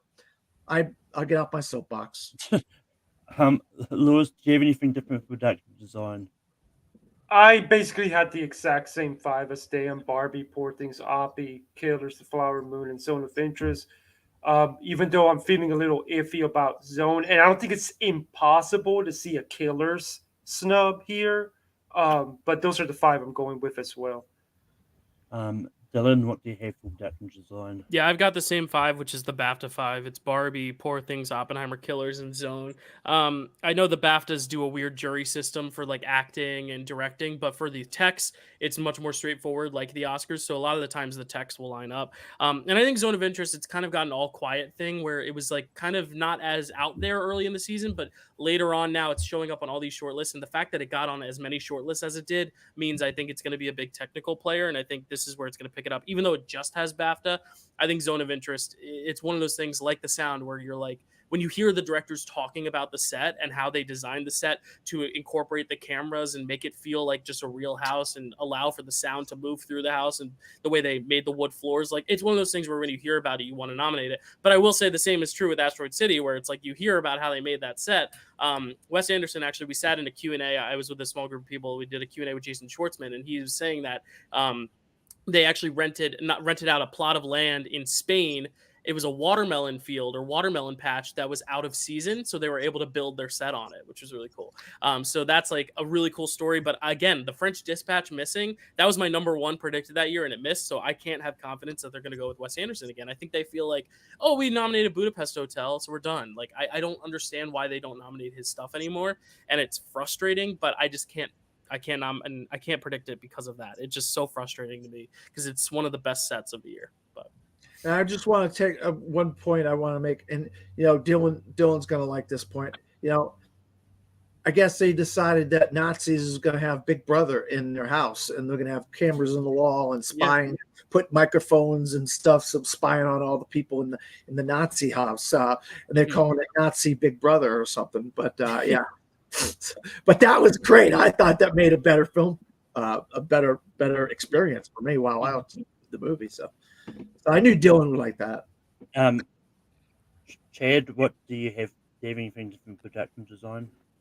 Yeah, it's interesting because I did a Gold Derby prediction on there, and then recently, without even looking at what I did for production design and Gold Derby, I was writing in my notebook like what I thought might happen. And both times I did throw in Asteroid City, but Dylan makes like a really strong case against it. Not against it because obviously he would love to see it, but that the Academy might not throw it in there. But what's interesting is what I snubbed both times. But the first time it looks like I snubbed. What did I snub the first time? Oh, Zone of Interest. And then the second time I snubbed Killers. So I don't know. I'll probably take off Asteroid City because I'm not that like strong on it. Like, like I think it should be in there, but I'll probably just go to like put Killers or Zone back in. Yeah, and I mean, for me, I think the production design in Barbie is great. I think it totally. Yeah, I mean, it's the front runner right now to win. If you like Pink, Malcolm. Well, I don't. I don't like Pink, but it's one of those ones like they cause it just the attention to detail and everything in Barbie and all that. Like it's one of those ones like production design isn't actually necessarily just about the sets. It's all about the art and all that and well. The props as well, and there's a lot of props. That all comes into it, so which is why I think Barbie definitely deserves to be nominated here. And for this one, I actually went with my heart a little bit more than my head. But I put Barbie in here, Oppenheimer, Poor Things, which is the same as everyone else. Then I went Wonka because I think the production design in Wonka is great. Wonka. And then I also went Asteroid City, and I'm sick of Asteroid City because it's one of those ones like I do think the production design in Asteroid City was better than the production design in French Dispatch, and I think if anything helps with that, people like pay a little bit more attention to Asteroid City. The fact that he's likely to get in for short anyway, so they may go, well, let's check out Asteroid City a little bit more and see if. So maybe that helps. I don't know, but yeah, that's kind of I'm sticking with Asteroid City at the moment. I'm probably not going to change it. I'm just sticking with my heart on this one than anything. Yeah, and another thing, Malcolm, too, is like the Academy loves black and white films, and there's a lot of black and white in Asteroid City, besides the color stuff. You know what I mean? And it just melds so well. The color stuff and the black and white stuff mixes nicely. I mean, the segues between them. I mean, yeah. I mean, I would argue that the black and white stuff is more visual effects than production design, but I don't know if that equates anything here. But yeah. I get what you're trying to say, though. So, and if you look at Maestro. Oh, we're not talking about. Never mind. Nope, not gonna say that. Nope. We're talking. Yep. Right. Anyway, hey, Dan, we'll be moving on to makeup and hairstyling. You get to start it off because again. I got to start off again. All right, good. All right, makeup and hairstyling. Oh wait a minute, no. Lewis. No, look. Yeah, I forgot about who. Makeup and hairstyling. All right. Yeah. I'm going with Maestro, Poor Things, Oppenheimer. I think Napoleon could sneak in here, and Golda, which there's the makeup branch seems to just. They this isn't a big contender. Helen Mirren is nowhere in the actress conversation, but they love their prosthetics. So those are the five I'm going with. Maestro, Poor Things, Oppie, Napoleon, and Golda. Dylan, what do you have for makeup and hairstyling? Yeah, I just want to say a eulogy real quick for the two nominees that should have been here. One, maybe not as much. Barbie is beautiful hairstyling and stuff in that movie, but Guardians of the Galaxy broke the record for the most prosthetics ever used in a movie, and they didn't nominate it. Those prosthetics, the animal prosthetics, look great. The villain's prosthetics look amazing when they rip his face off. It is, I think, the best makeup I've seen in a movie. I'll leave it at that. I said in my Oscar predictions a few months ago, I did a video update. I said, if they don't nominate this, I'm going to walk barefoot to the Dolby Theater and knock on the door and ask for a recount. So I better start planning my walk. I predicted Maestro, Poor Things, Oppenheimer. I did predict Golda just because there's always a random one that pops up that everyone's like, what is that? But it got the Makeup and Hairstyling Guild nomination, so I'm gonna go with that. And then I went with one that doesn't have any precursors, but it's kind of one of those things. It was like a gut instinct, no guts, no glory pick. I put Society of the Snow in here just because it's. I don't know if they're going to award it more for visual effects or makeup in terms of like the malnourishing, because those characters literally wilt before our eyes. I don't necessarily know if that's a makeup thing or visual effects thing. But if the makeup branch can like push it as a makeup thing, I think it'll work. Because there's obvious makeup with like the snow and the blood and the guts and stuff. It's more so like the actual like skin and bones type stuff that I think is more visual effects. But I think it has a good package to present, especially with Barbie out of the race and Guardians out of the race. I think there's room for something like Society of the Snow, which is just heating up at the right time. Probably wrong choice of words, heating up for that film, but it's ramping up at the right time. So I think Society of the Snow is my no guts, no glory Hope Diction there at 5. Chad, what do you have for makeup and hairstyling? I guess Guardians 3 could be said it's the Top Gun Maverick missing out on cinematography or whatever. Mhm. But yeah, I have Poor Thing. I have like a mixture, I think, of the two previous guys. I have Poor Things, Maestro, Oppenheimer, Golda. I also have Society of the Snow. Looking at like the odds on Gold Derby, it doesn't actually look like it's like that long of a shot. I think Dylan made a good case about like the deterioration of the people. Like that movie is so harrowing, and like all of the effects that they used, I think just really really worked. So yeah, I have it too. Just very quickly, like I said this in the shortlist right now. It's like I'm not overly shocked about Barbie missing here, because I think that's more on the hairstyling side of things than anything. But yeah, Guardians was the big one that I was really surprised did not get on the shortlist at least. But anyway, what I've got predicted for makeup and hairstyling, I've got Maestro, Oppenheimer, Poor Things, and Golda. And then my no guts, no glory pick. I still haven't seen the movie, dare say, but from what I've heard, people praise the makeup in this a lot. But I was afraid. Ooh, yeah, that'd be cool. So yeah, and as we mentioned when we did the makeup branch, Maestro, the makeup was done by the same person who did the fat suit on Norbit. You just have to bring that up, don't you, Malcolm? You just have to bring that up, don't you? Well, I mean, I wasn't. He was still Oscar nominated. How about the other things he did? How about the other things that guy did? Bring those up. Why do you have to bring up Norbert? Well, I mean, I brought all that up last time we did. Anyway, Dan, what do you have for makeup and hairstyling? I got Maestro. I got Poor Things. I got Oppenheimer. I actually got Society of the Snow, same as you guys. And then what you guys call no guts, no glory. I just think I saw the movie, and I think that the makeup and whatnot, the prosthetics and stuff are phenomenal to me. And once you get to see the creature, and that is Voyage of the Demeter, I think I would rather go with something like that than Golda, even though people, it's the trendy pick, Golda. I saw Golda. Okay, whatever. Helen Mirren. What, did she get a makeup and hair when she played the Queen? All right, now all of a sudden she's playing an Israeli leader in the 70s. She's not that much different than this lady. Trust me, Helen Mirren. She doesn't look that much different than this woman. Come on now. But Voyage of the Demeter. She's an old lady. That's an old lady. They're both old ladies.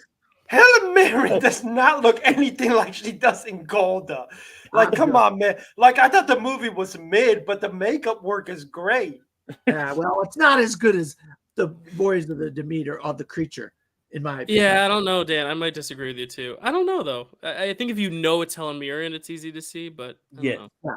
I do know it's Helen Mirren, and I saw the movie, and it looked just like Helen Mirren with a little bit of fleckles and this and that and the other. But it's not what you want, Dan. It's what the branch is going to do. That's and fine. The branch loves this stuff.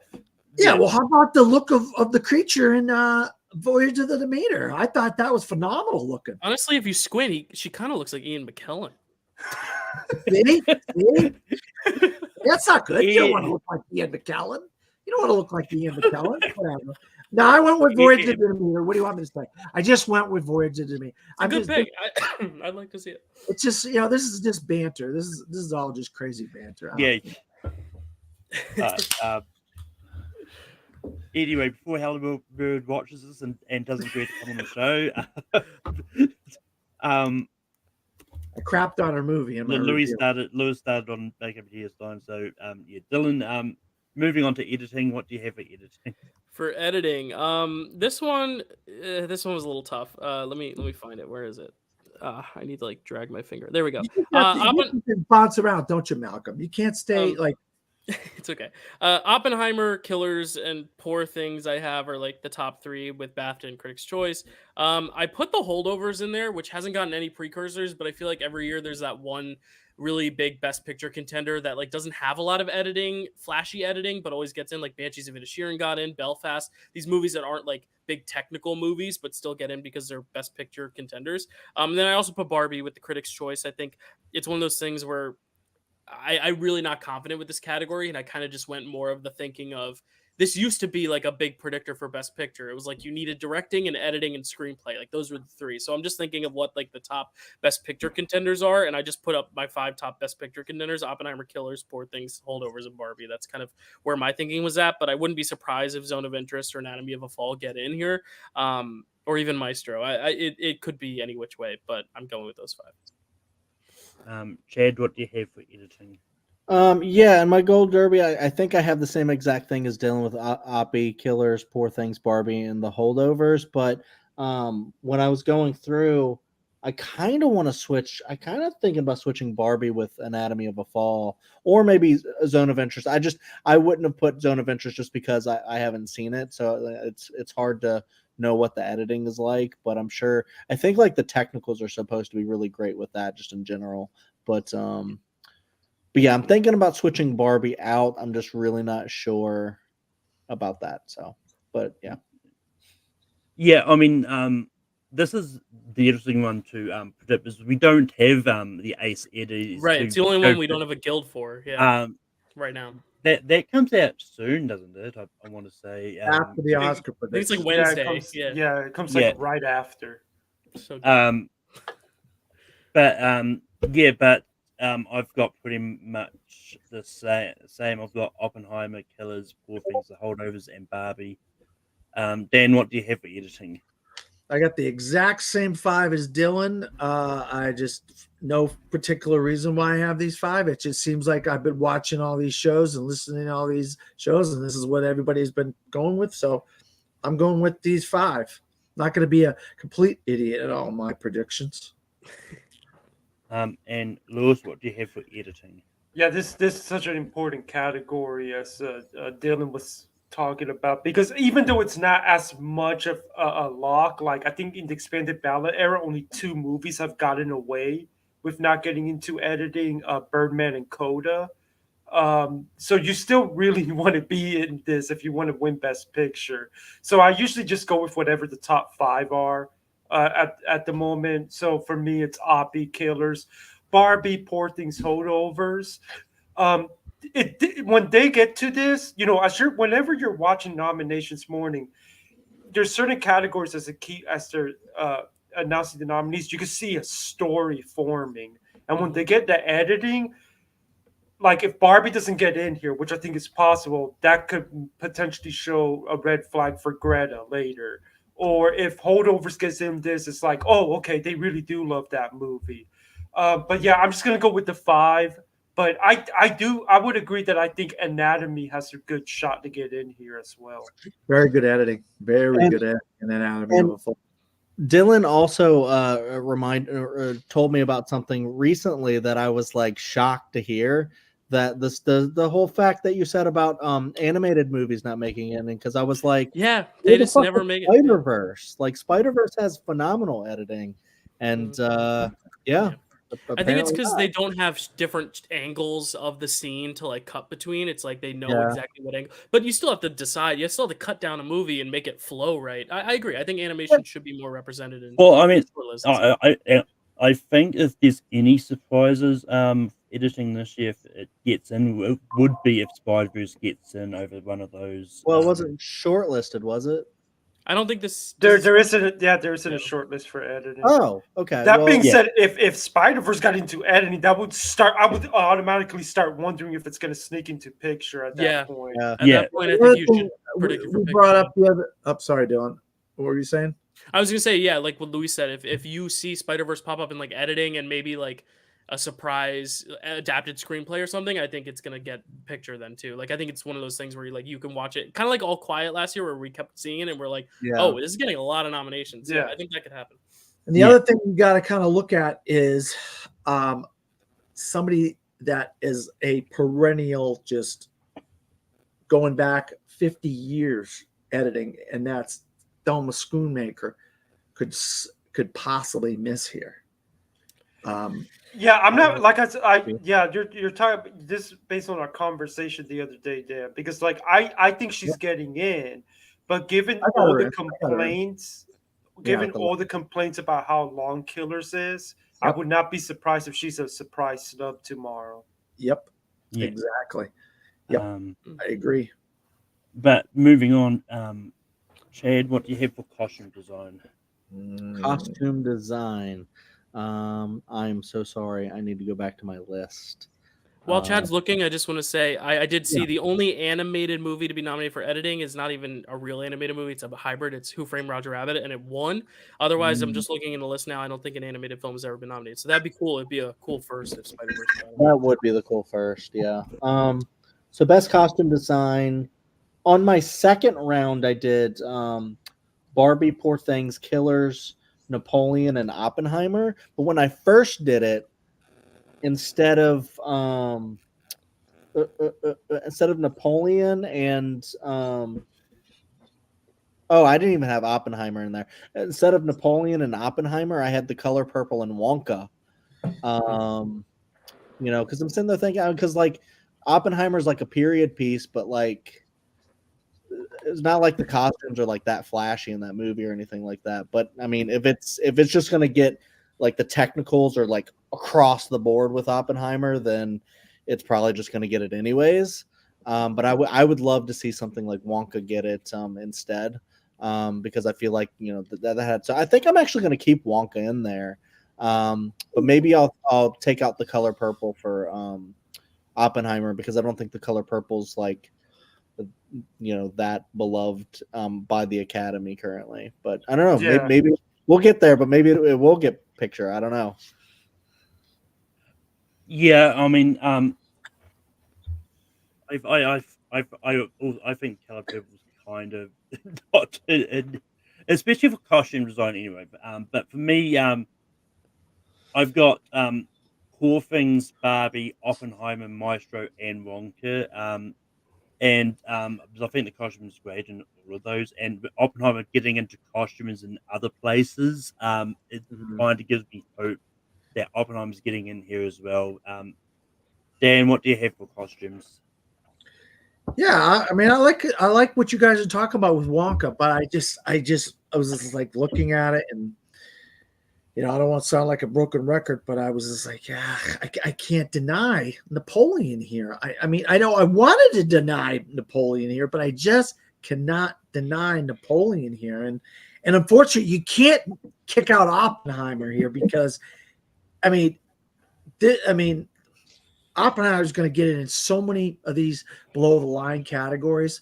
I mean, I just got to go. So I'm going with Barbie, Poor Things, Killers of the Flower Moon, Oppenheimer, and Napoleon. Unfortunately, I want to go with Wonka. I would love to go with Wonka or The Color Purple, but I can't justify it right now. Lewis, what do you have for costume design? I got the same 5: Barbie, Poor Things, Oppenheimer, which I mean, I think that's probably going to be where it's the weakest. Like, do not be surprised if there's a surprise snub there. But at the same time, it got into the Costumes Guild, It just goes to show you how strong this movie is. Killers of the Flower Moon, and I do have Napoleon, which is one of the things that made me decide to go ahead and take a gamble with it for makeup and hairstyling. Um, so I mean, I guess those are the five I'm going to go with. But again, Color Purple, I would love for it to show up here, and if it's going to surprise and get into picture, this is one of the places you would want to see it get in. But unfortunately, as someone who adores that movie, it's been underperforming everywhere. I mean, like it's not even getting tech love from the guilds. Like the only place I've seen love for it is among the actors, which checks with what I kept being told when I reached out to any potential industry sources or people talking to other people in the industry. Or I kept hearing back was, well, the actors really love it. Okay, well, what about these other people? Well, the actors really love it. So for whatever reason, only the actors love it. So I don't think Color Purple is going to get into costume design here, unfortunately. Dylan, what do you have? Yeah, y'all are breaking my heart because I am one of the actors who loves The Color Purple. I agree, though. I don't think it's getting in, but it just makes me sad because like that movie was like when they first announced it, I'm like, it's gonna get so many Oscar nominations. The first one, I'm with you, Dylan, and I love that movie. So it's been hurting to see its underperformance. Yeah, it's amazing.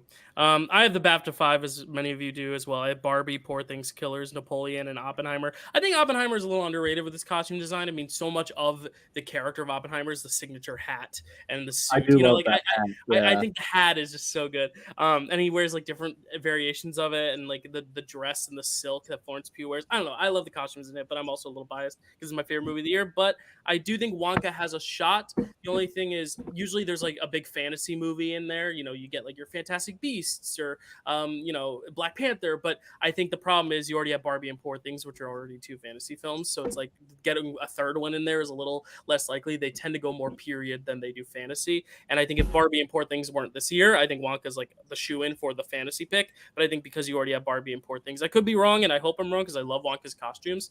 The only one I haven't seen here is Napoleon, so like I'd be fine if that missed. But yeah. I mean, it's one of those ones like with Poor Things and Wonka, just with Wonka in general. It is a fantasy movie. It's also a period piece in a way as well, right, because it is set in the past. So yeah, it's one of those ones like, because when we were talking about the Costume Design Guild and things like, there's a lot of period pieces here that could get in, and costume design always tends to favor the period pieces. Yeah, and another thing with Wonka is it did get Critics' Choice, but it didn't get any Guild nominations for costumes. So I don't know if that says anything, but. Well, I mean, I think Wonka did get nominated in the costume design. Oh, did it? Oh, maybe I might have just mistyped it. Yeah, you're right. Yeah, I'm checking. It doesn't. We can be a little bit quicker because I've got something to be in 50 minutes, but we've still got time. But moving on to cinematography, I've got Oppenheimer, Killers, Maestro, El Conde in the Zone of Interest. Dan, what do you have? Do you have anything different for cinematography? First, I have a question. Was there a short list of cinematography, Lewis? No. So I could just put anything. Yep. Yes. Okay. All right. So I don't feel like an idiot like I have been the last couple times. Look, you guys all have no guts, no glory picks on this and that and the other and whatever. And everybody knows I don't care what anybody thinks, Lewis. I don't care. I'm putting my favorite in here. And look, all I can go off of is this, Lewis. You could say whatever you want. You can give me a bunch of crap. I watch a movie, and what looks good to me is what looks good to me.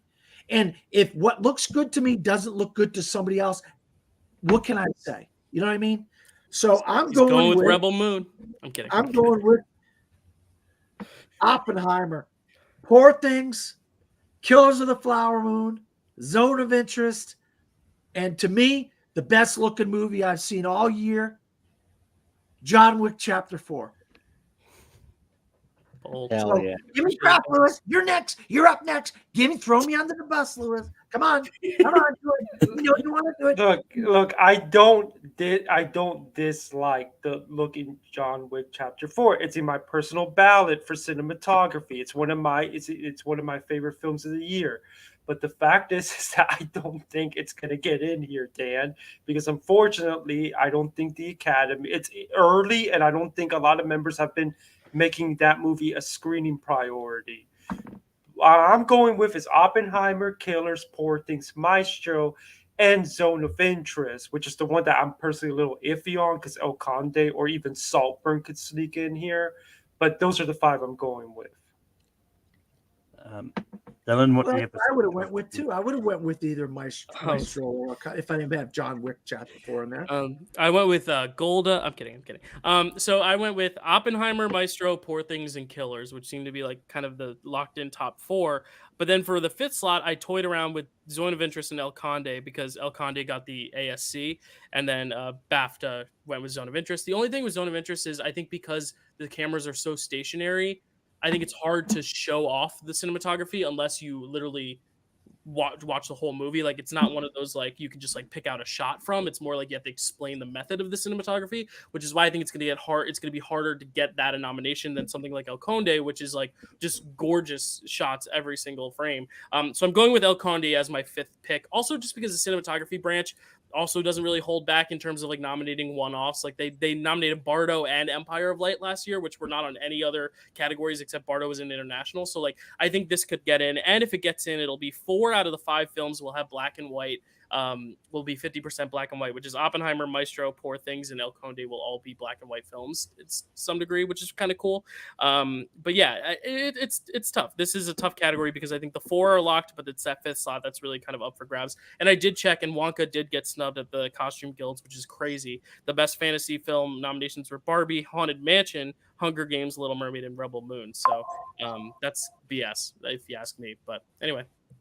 Yeah, no, I wanted to mention that black and white stat as well, Dylan. I forgot to mention that because I was on my soapbox about John Wick Chapter 4, and so John Wick Chapter 3 didn't get nominated for Oscar for cinematography for Dan Lautzen, and he's the cinematographer in Color Purple, so he's gonna. Anyway, it's gonna. Ted, what do you have for cinematography? Well, I also would love to see John Wick win an Oscar. That would be incredible. But I don't have it on there.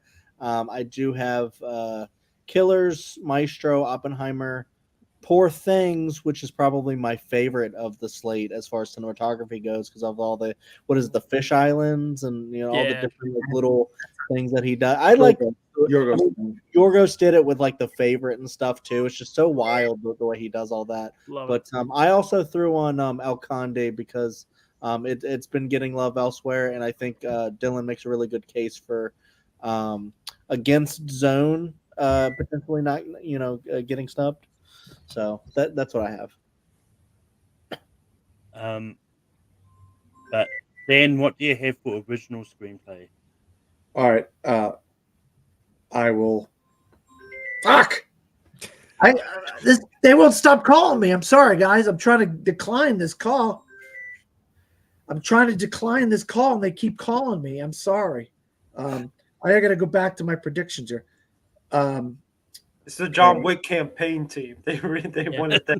John Wick is an adapted, Dan. All right, yeah. So what are we looking at? Original screenplay? Original screenplay. Yeah.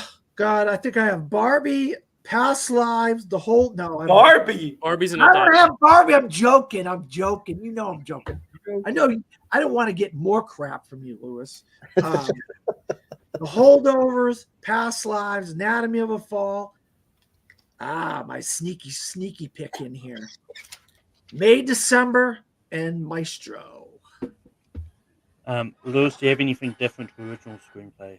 Yeah, I mean, I've got the same, except instead of May, December, I have Saltburn. So I have Holdovers, I have Anatomy, I have Past Lives. I do think Maestro's going to sneak in just off the industry love. But instead of May, December, I'm going to go ahead and say that the international folks get Saltburn in there. Dylan, what do you have for original screenplay? Yeah, it's so interesting because Barbie was like getting nominated everywhere else for originals. So the fact that it's not here, it kind of opens up a spot. So I do have Anatomy, Holdovers, Past Lives, and Maestro, but that 5th slot I did give to May, December because every year there's always a lone screenplay nomination. A few years ago it was The White Tiger. Last year it was Glass Onion. This year I think May, December is going to be that like lone screenplay nomination where it gets one and it's screenplay, which kind of spoils my predictions for later categories, which I'm devastated over. But I think this is the one category May December will get recognized in. I hope, and if they don't, I'm gonna lose it. Chad, what do you have for original screenplay? I have Holdovers. I have Anatomy, which both are very deserving. I have Past Lives. I don't have Maestro. I don't really think that deserves a screenplay nomination. Not But- the first 15, 20 minutes of that movie. You don't think that's phenomenal cinematography? No, No, this is screenplay. Original Oh, screenplay. screenplay. My bad. But My bad, but my bad. no, I do have two of the like outside picks that Dylan were talking about. I have two of those kinds. Unless, well, I'll just say I have May December as well, but I also have Saltburn, so I have both of those. I don't know. I just might be because I really like both of those movies, and I thought the screenplays were some of the best parts of them. But also, I'm wondering if Saltburn might be an outside because maybe later. I don't have her. Maybe someone else do, but maybe if Rosamund Pike gets in. But we'll see when everyone talks about that category. Yeah, and for me, for original screenplay, I've got Past Lives, Holdovers, and Nemesis. And like Chad, I don't think Maestro is deserving of a screenplay nomination, but I'm still predicting it will get one. And I've also got May December. Lewis, what do you have for adapted screenplay? well, given that you're on a time crunch, Malcolm, and given that this one feels so freaking locked, I think we should just ask if anyone has anything different from Oppenheimer, Killers, Barbie, Poor Things, and American Fiction. Nope, that's all I've got. Yeah, I that's the, got different. What? Yep. Because you guys, how I feel about Killers of the Flower Moon, and how they screwed up the screenplay. So what do you think it gets snubbed for? I got The Zone of Interest in screenplay. Good job, Dylan. I got The Zone of Interest in screenplay. What do you want me to say? I am pissed off about what they did with Killers of the Flower Moon. I think they screwed up the story. That's just my 2 cents. Okay. Somebody else got anything different? It was Oppenheimer, Barbie, Killers, Poor Things, American Fiction. yeah. Yeah. That's what I got. Yeah. Just very quickly on that note, though, Dan, how many of the Oscar voters have actually read the Killers of the Flower Moon book? Is going to be the interesting How thing. many copies of that book sold when the news got out that Martin Scorsese was going to make this into a movie and De Niro and Leo were going to be in it? Millions and millions of copies sold. Anyway, that's on me. But yeah, I mean, just to not to drag this out any longer than it needs to be. I'll just say it. Well, yes, it may have sold a lot, but whether they had time to read it before you see the movie is the other thing. But anyway, I'm going to do the same thing for the other categories actually, because I think a lot of these are pretty similar. Dylan, what do you have for supporting actor? Supporting actor. Whoops. Yes. By the way, Maestro's screenplay, we wouldn't have gotten the line, "Who abandoned Snoopy in the vestibule?" if we didn't have that screenplay. True. So got to give the shout it. out there.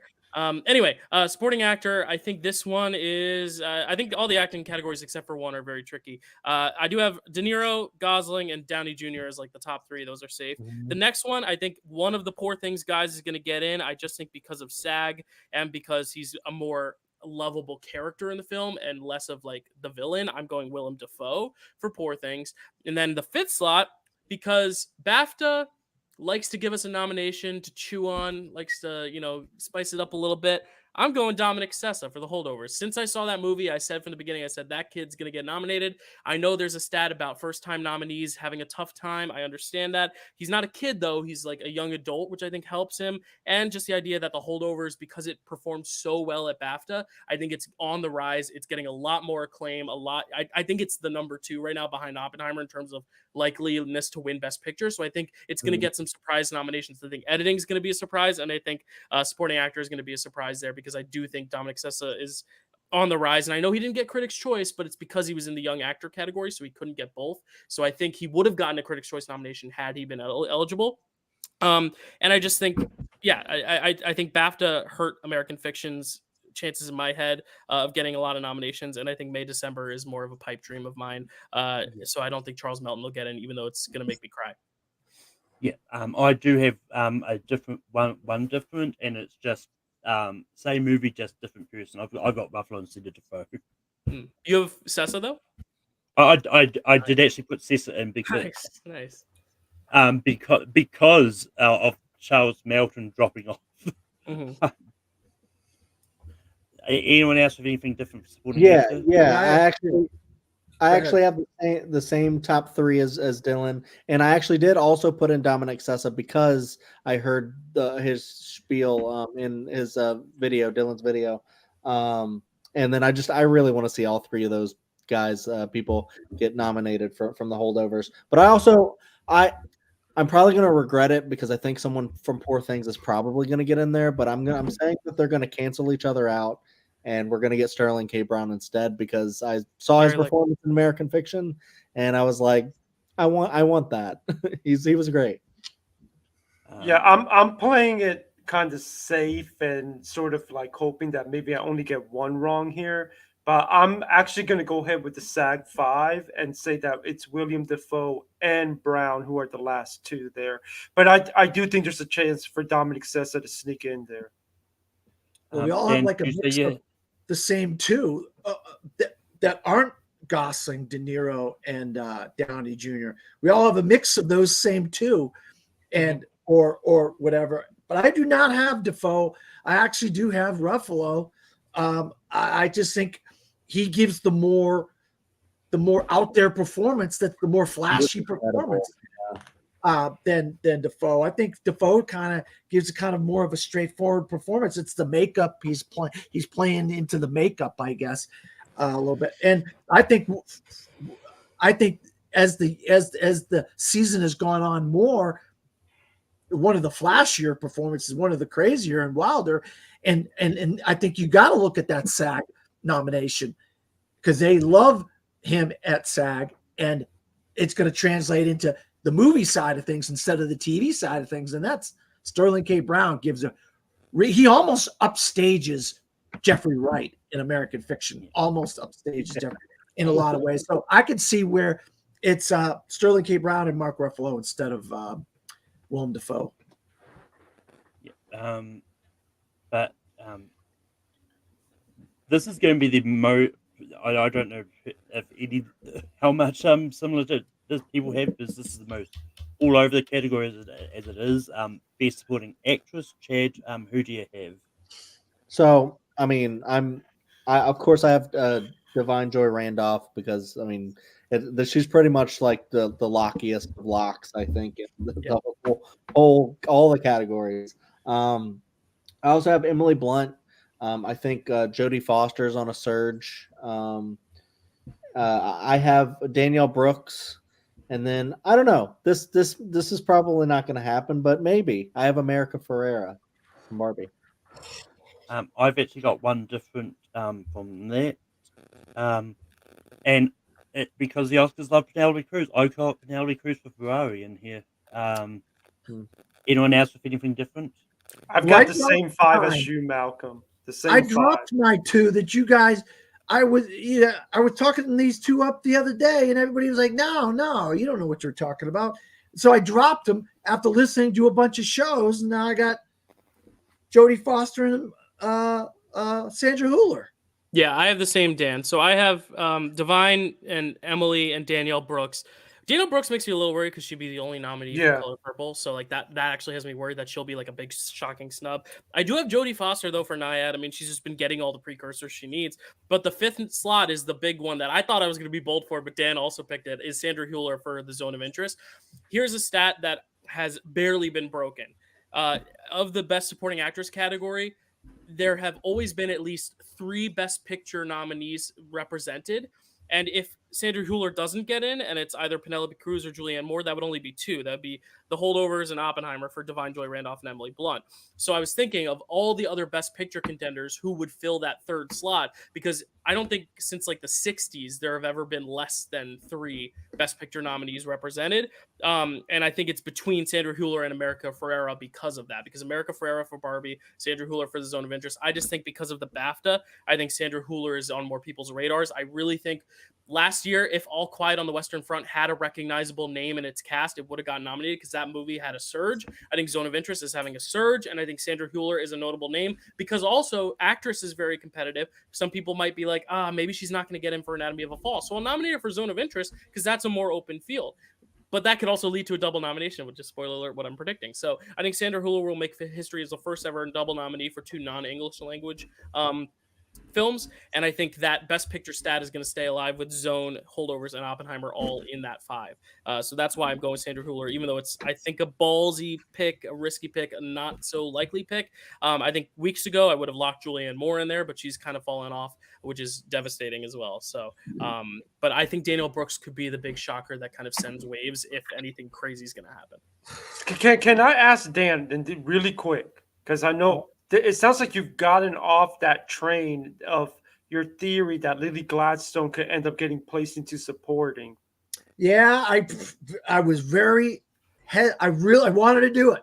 I wanted to do it. You have no idea how but I watched all these shows and listened to all these shows and things. And I was like, God, I don't think I'm going to be right about Lily Gladstone. If that happens, though, man, I'm going to be like kicking myself because I'm like, dang it, I should have just put Lily Gladstone in here. But yeah, I have gotten off it, Lewis, because it's just not looking like it's going to happen. Even though to me, it's a supporting role, but whatever. I mean, I'm saying it. I still argue who for as lead, but anyway. But I mean, it's one of those ones, and we'll get to that category in a minute. With ensemble movies of like Killers, because as we mentioned, would have been the either last week or on Saturday's episode, someone has actually pointed out how long people were in Killers of the Flower Moon, and even though Leo was doing it longest, but he's still in half that movie. So you can argue that they all should really be in supporting if you really wanted to. He's in an hour and a half, Malcolm. She's in an hour.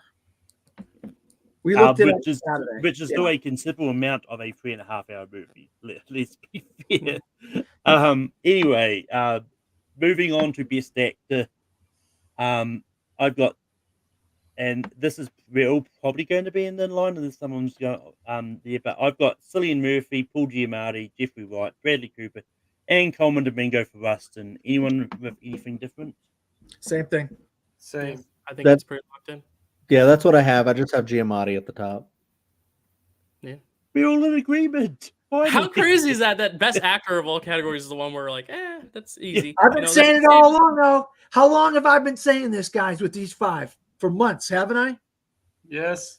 Well, and historically, actors where usually SAG goes 5 for 5. Mm-hmm. So, and it's worth noting that in the acting and lead actress categories, they rarely go 5 Best Picture nominees.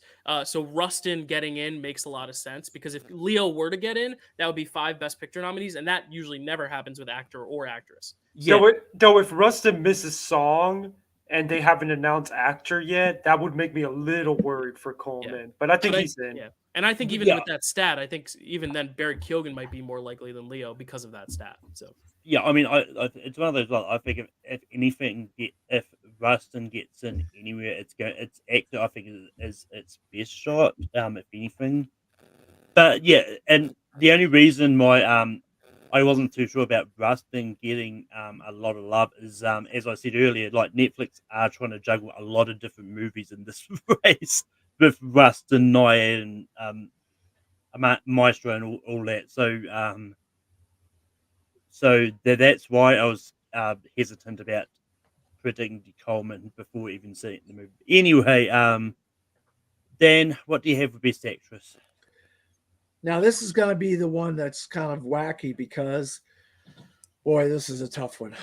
This is a real tough one for me. And I know a lot of people are going to have this other woman maybe, but I'm going to go with Emma Stone, Lily Gladstone, Carey Mulligan, Margot Robbie, and I'm going for the double, same as Dylan. I'm going for the double. Sandra Hüller gets in both Best Actress and Best Supporting Actress. I just feel strongly about these ones, and I wasn't really strong on Barbie or Margot Robbie for the longest time. But I said to myself, if this is a big player in all these categories and Best Picture and all this, how can you not nominate the woman that plays Barbie? So I had to kind of live with that in my head. I said, "No, you gotta put." I wanted Annette Bening in there so bad, but I gotta go with Barbie. I gotta go with Margot Robbie in there. Anyone with anything different for actress? I got something different. I don't know Luis, if you go did. first. Okay, well, I got the two Stones. I got Mulligan. I got Hüller. But instead of Robbie, and I'm feeling very iffy because I can easily see Robbie getting in. I'm gonna go with Film Twitter burning it down because Annette Bening gets in. That's what I'm going Not on that betting trade, man. Which I know that's the SAG 5, but again, I always try to do these like strategy with the strategy that if I'm gonna get something wrong, I'd rather get just one wrong. So I want to be careful what I pick to snub. But I'm just gonna go with that. The reason that I think Robbie could miss is because remember when they sit down and vote for these nominations, there's a ranked system. It's not just placement. I don't know how many people are going to put Robbie at number one because even the biggest Barbie fans that I've talked to don't come away necessarily saying, "Oh, that's the best actress performance of the year." Like I've heard for Sandra Hüller or even Carey Mulligan. I've heard that from some Maestro fans. Emma Stone, Lily Gladstone. That's the only thing that if Margot Robbie misses, that's probably why. But I'm just gonna go with Annette Bening because if she gets in, Film Twitter goes crazy, and I get a bunch of points on Gold Derby. All right. Oh, God. I agree with you, Luis. I have Annette Bening as well. But I don't have Margot missing. I think Margot, because BAFTA hated Barbie, only gave it 5 nominations, and she was still nominated. I think it shows she's stronger than we think. I actually snubbed Carey Mulligan, and here's why.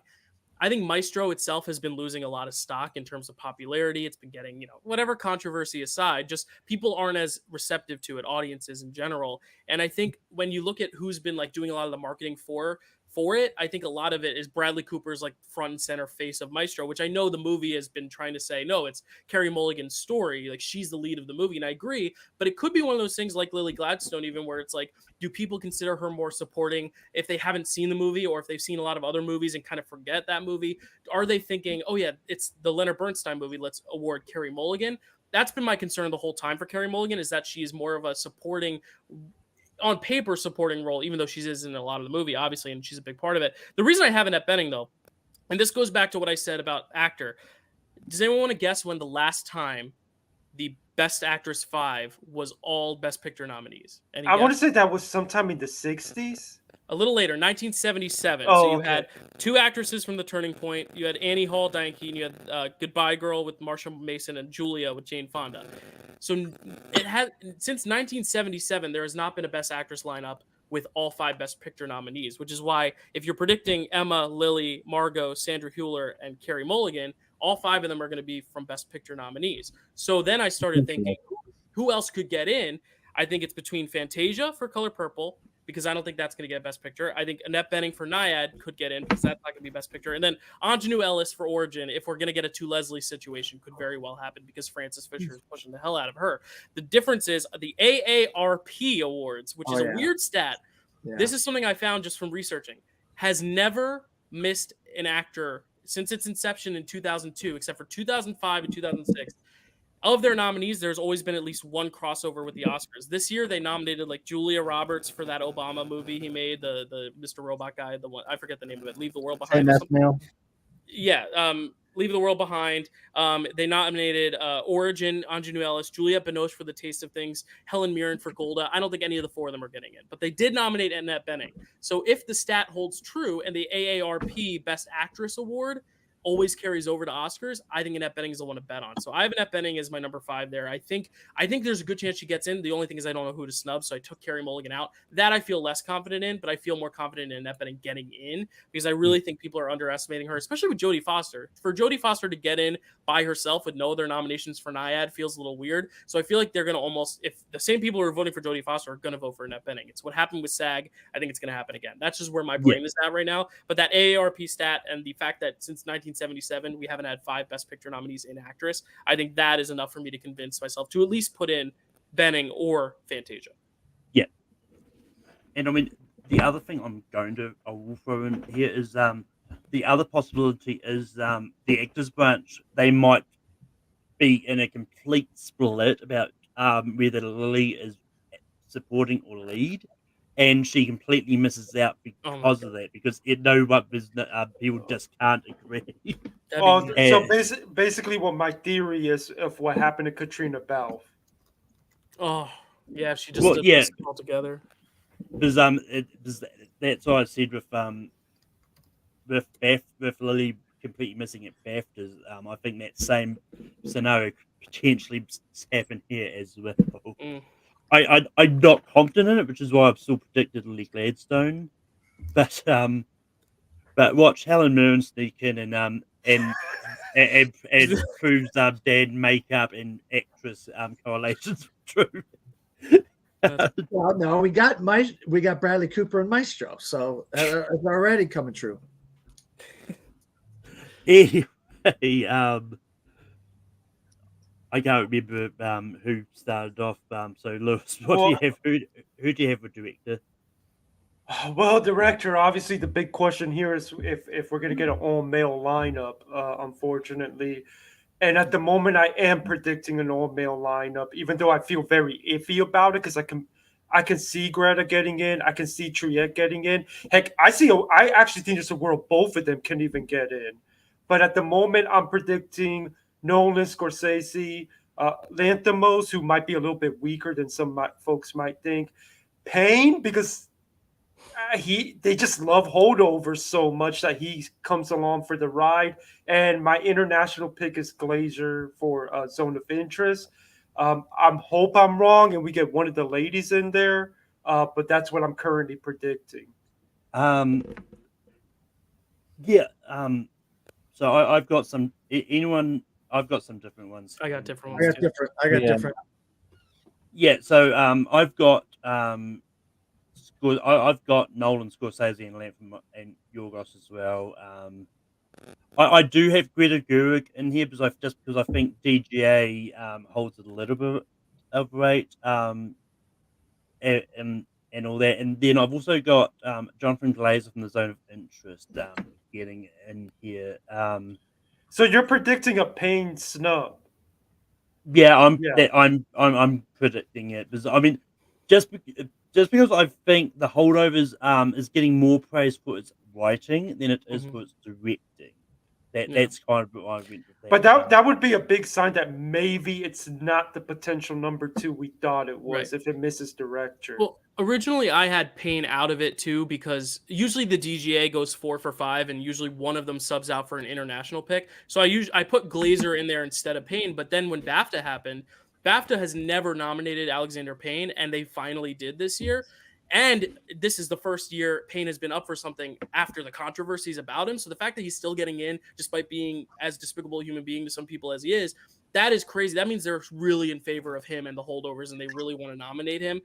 So I actually have him as my number 2. Like when I listed this out, I was like, if Payne is getting in BAFTA, where BAFTA has notoriously not nominated him, and he's getting DGA Critics' Choice, I think Payne has everything to get in, except for Golden Globe. But Golden Globe is so early, and it's a different voting body now and whatever. But I think Scorsese's in.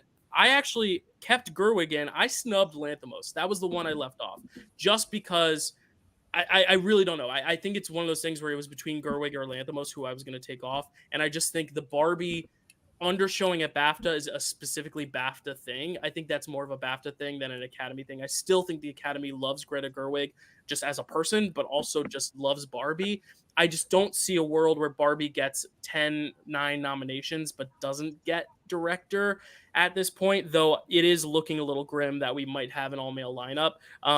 I could be wrong and Payne could miss at the end of the day, but I just think the BAFTA love for Payne just jumped him up that list. And I think Jonathan Glazer, just because of the trend we've been seeing of an international nominee getting in every year, it could be him. Now, we could see a world where it's Lanthimos and Trier. I think Trier could fulfill the women's slot and the international slot. That would be cool. I just don't necessarily know if Anatomy of a Fall is a top 5 film or not. Like, I just don't know where the Academy falls with that because it wasn't up for a lot of shortlists. So I don't really know. This is a hard-ass category. I think there's 8 contenders battling for 5 slots because I think Bradley Cooper, he's gotten BAFTA, Critics' Choice, and Golden Globe too. Like Bradley Cooper is someone to watch out for too. He could be a surprise. So I think you have eight potential nominees. I mean, I would argue it's about 7 people arguing for 4 spots. I think Nolan's is the only one safe. True. Yeah. That's a good point. Yes. Nolan's safe. Yeah, I think everyone else is expendable. Payne could miss. Scorsese could miss. He missed the BAFTA. You could see Glazer miss. You could see Greta miss. You could see Yorgos miss. You could see Bradley miss. Because of that, I also kind of slaved over this a little bit, but I feel I mean, I definitely feel confident about Nolan, but I feel pretty confident about Scorsese as well. So the other 3, not as much, but I can't not predict a woman, although I think Luis's thoughts are completely valid, but I'm just holding on hope that they won't do that and they will give Greta her due. And they've nominated her before. So, and then Yorgos is because the stat about the international, Yorgos fills my international thing because he's a Greek filmmaker. Okay. Usually it's for an international film though, but that's kind of what we're getting. Okay. Yeah. Well, is that always the case? Because I feel like in the last few years, I think it has been. But just the last few years, because like Triangle of Sadness, Drive My Car. Because I was looking another round, and I was like, because I was like, Ang Lee has like kind of filled that and stuff before, and he's made like American films. Yeah, I think it started in like 2018. 2018. I want was to that say. stat Oh, with Roma? so Roma it's and not Cold that War. deep of a trend then. So it could be. It just happened every year since then. So it's hard to tell. I mean, Yorgos could fit that in terms of just. Yeah, I don't know. I could be wrong, but yeah, I also have Alexander Payne in there just because he's been nominated so much before, and there is a lot of holdovers love. But I almost had Glazer in for Payne, but then I swapped him out. I don't know. Maybe I could at the last minute swap out Lanthimos for Glazer, but I don't know. Yeah. It's a hard one. This is the toughest one. I think. Just because I only got about 10 minutes, just to be very quick, best picture. Does anyone No, I not haven't have gone yet. I Wait. haven't gone yet. Do you have a different director than anyone else? Yeah, I do. Oh. I actually have. Chaz Stahelski? I do not. I feel like Dylan's thing of Yorgos missing because last year we had the 2 foreign directors and we were thinking, oh, it's going to be Edward Berger getting in for All Quiet on the Western Front, and it ended up being the guy from Triangle of Sadness instead. Well, this is the thing this year is we got Jonathan Glazer, which everybody's like, oh, so it could be, or Yorgos could be the one everybody thinks should get in, but ends up being Glazer instead. So you have that similar situation as last year. And so that's why I'm going with Yorgos out and Glazer in. So there we go. All right, best picture. Well, what I was doing is just seeing if anyone had anything to. Anyway, just to be very quick with best picture, does anyone not have the PGA 10? Okay, so it's hard to bet against it. I have the PGA 10, but I Yeah. just want to state real quick on record in case it happens. I think people are underrating how potentially weak Past Lives might be here. Yeah. Because if it misses, if it doesn't sneak into song, if it doesn't get actress, it might end up just being a screenplay thing. And while it's completely possible to get him just with screenplay, as we saw with Women Talking last year, it's also not that common. So if we're watching tomorrow and say Fantasia sneaks in into actress, and then the song sneaks in, or Spider-Verse gets into VFX or pulls off a shock. If we see that and Past Lives is only a screenplay thing, anyone out there on Past Lives Hive might want to get a little concerned when we get the picture. So if anyone is wondering, everyone keeps asking, what's the most vulnerable? What's the most vulnerable? I actually think it's Past Lives. I agree.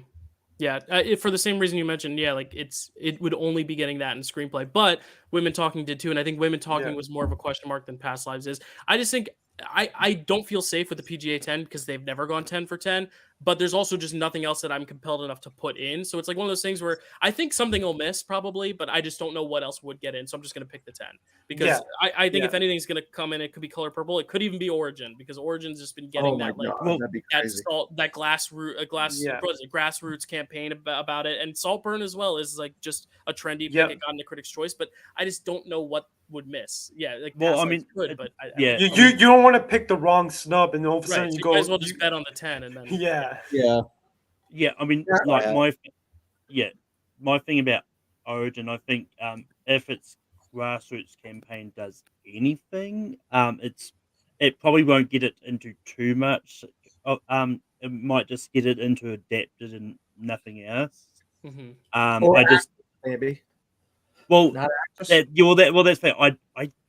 I'm not that confident on that happening. I think if it does anything, it's more going to be for screenplay because I think actress is pretty stacked as it is. I don't think Angelou Alice Taylor has.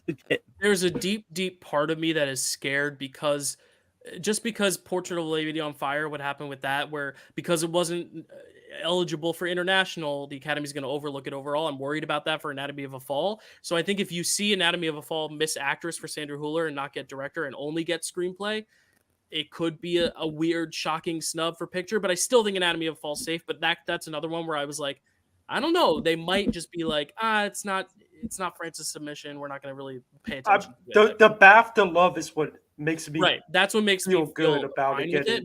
But that was also one where I'm like, it could miss. I don't know. And you know, it's going to be the first one on the list, so if it misses, it's going to be boom. Well, the first one should be American Fiction, but then Anatomy. Well, I mean, it's still going to be high on that. So it's not going to be very long before you realize, that's not in there. And Color Purple would be after Barbie. So if it goes American Fiction, Anatomy of a Fall, and then they say Barbie, and then they go on to Holdovers, that means we know Color Purple. But again, if Color Purple's going to get in, we're going to have to see like Fantasia get in, the song actually gets in, it actually does pull off a tag. Like if you're seeing that kind of stuff, it's like, okay, it's surging at the right Color time. Purple's not going to get in with just picture and supporting actors. Right. Same thing with Spider-Verse. I mean, it has to be a few things for Spider-Verse to get If it gets into I would say if it gets into VFX, if it's a big surprising song, if you see that with Spider-Verse, and it's like I'll start thinking, okay, maybe it can actually sneak in. Yeah, sound too. If it gets like a surprise sound nomination or something. But I mean, but I'm at the point where anything is possible at this stage. Like, it's why I still think Past Lives will get in, just because I do think there's a lot of, even though you may think like Lewis, you may think it's weak. I think there's still a lot of love for it as well. Oh, I agree. I know a lot of people that's their favorite movie of the year, so I'm sure there's plenty of industry people who feel that way too. Yes. So I think there's. Go ahead, Malcolm. So I think there's still enough strength behind Past Lives to get it into that 10. Oh yeah. So yeah. I think the 11th. I know a lot of you guys are going to tell me no, but I think I know it's been dropping off in places. I still think that there's a group of people out there that really love May December. I hope May December surprises in more categories than just screenplay. It'd be so exciting. Yeah, May December would need screenplay, supporting actor, supporting actors. If that happens, then maybe it could sneak in. But see, this is the problem. Everything is so locked in, these 10, that the only exciting thing for us to talk about is to debate what 11 is. Yeah. I will. Yeah, I mean, it's one of those ones. I will say, if May December doesn't get into screenplay, I think there's I don't think there's a shot that it gets into picture. No. No, Um, no, you're right. You're absolutely 100% right on that, Malcolm. But with that being said, that does bring us to the end of the show. We'll be back next week when we talk about the actual nominations and how correct we were. Well, at least me, Dan, and Lewis will be back, and we'll have Wolfman on next week as well. And I'm doing live reactions tomorrow morning while the Oscars are going on. Anybody, hit me up if you want to join me. But anyway, Dan, where can people find you online? You can find me under my name, Dan Skipallen, on Facebook, Twitter, Letterboxd, Blue Sky, Threads, or any variation of DP Skipallen from the Fourth Row or anything like that. Also, I'm a film critic in Orlando, Florida, from thefourthrow.com. Also, I wrote for disappointmentmedia.com, and bringing back Bleacher Features. Hopefully, I get all of these guys right here to do an episode this year. Lewis, where can people find you online? Well, keep it simple since you're on time crunch, Malcolm. MendesMovieReport.com. I have various links to everything you can find me at. And right now it's all about Oscar projections because not much to review of late. January is being January. I got a lot of January movies reviewed. Yeah, I mean, but not good movies. Dylan, where can people find you online? You find me at the Dill Pickle Movie Network doing lots of things there. I won't list every show, but I do Picture This with this guy. I keep pointing the wrong way with Chad. The number 96 is really fun, but you know what else is really fun? The number 1. We're doing the first Oscars this month. We're actually going to record that tonight, so I'm really excited to talk about the very first Oscars ever. Now that all those films are in the public domain, which is also very cool. So check Wings us out versus there. Seventh Heaven. Yeah, Wings. Love that movie.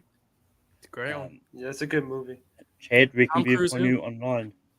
Yes, same picture of this over the Dill Pickle Movement Network, but yeah, it's very interesting to watch a lot of silent films. So haven't seen a ton, but now I've seen quite a few.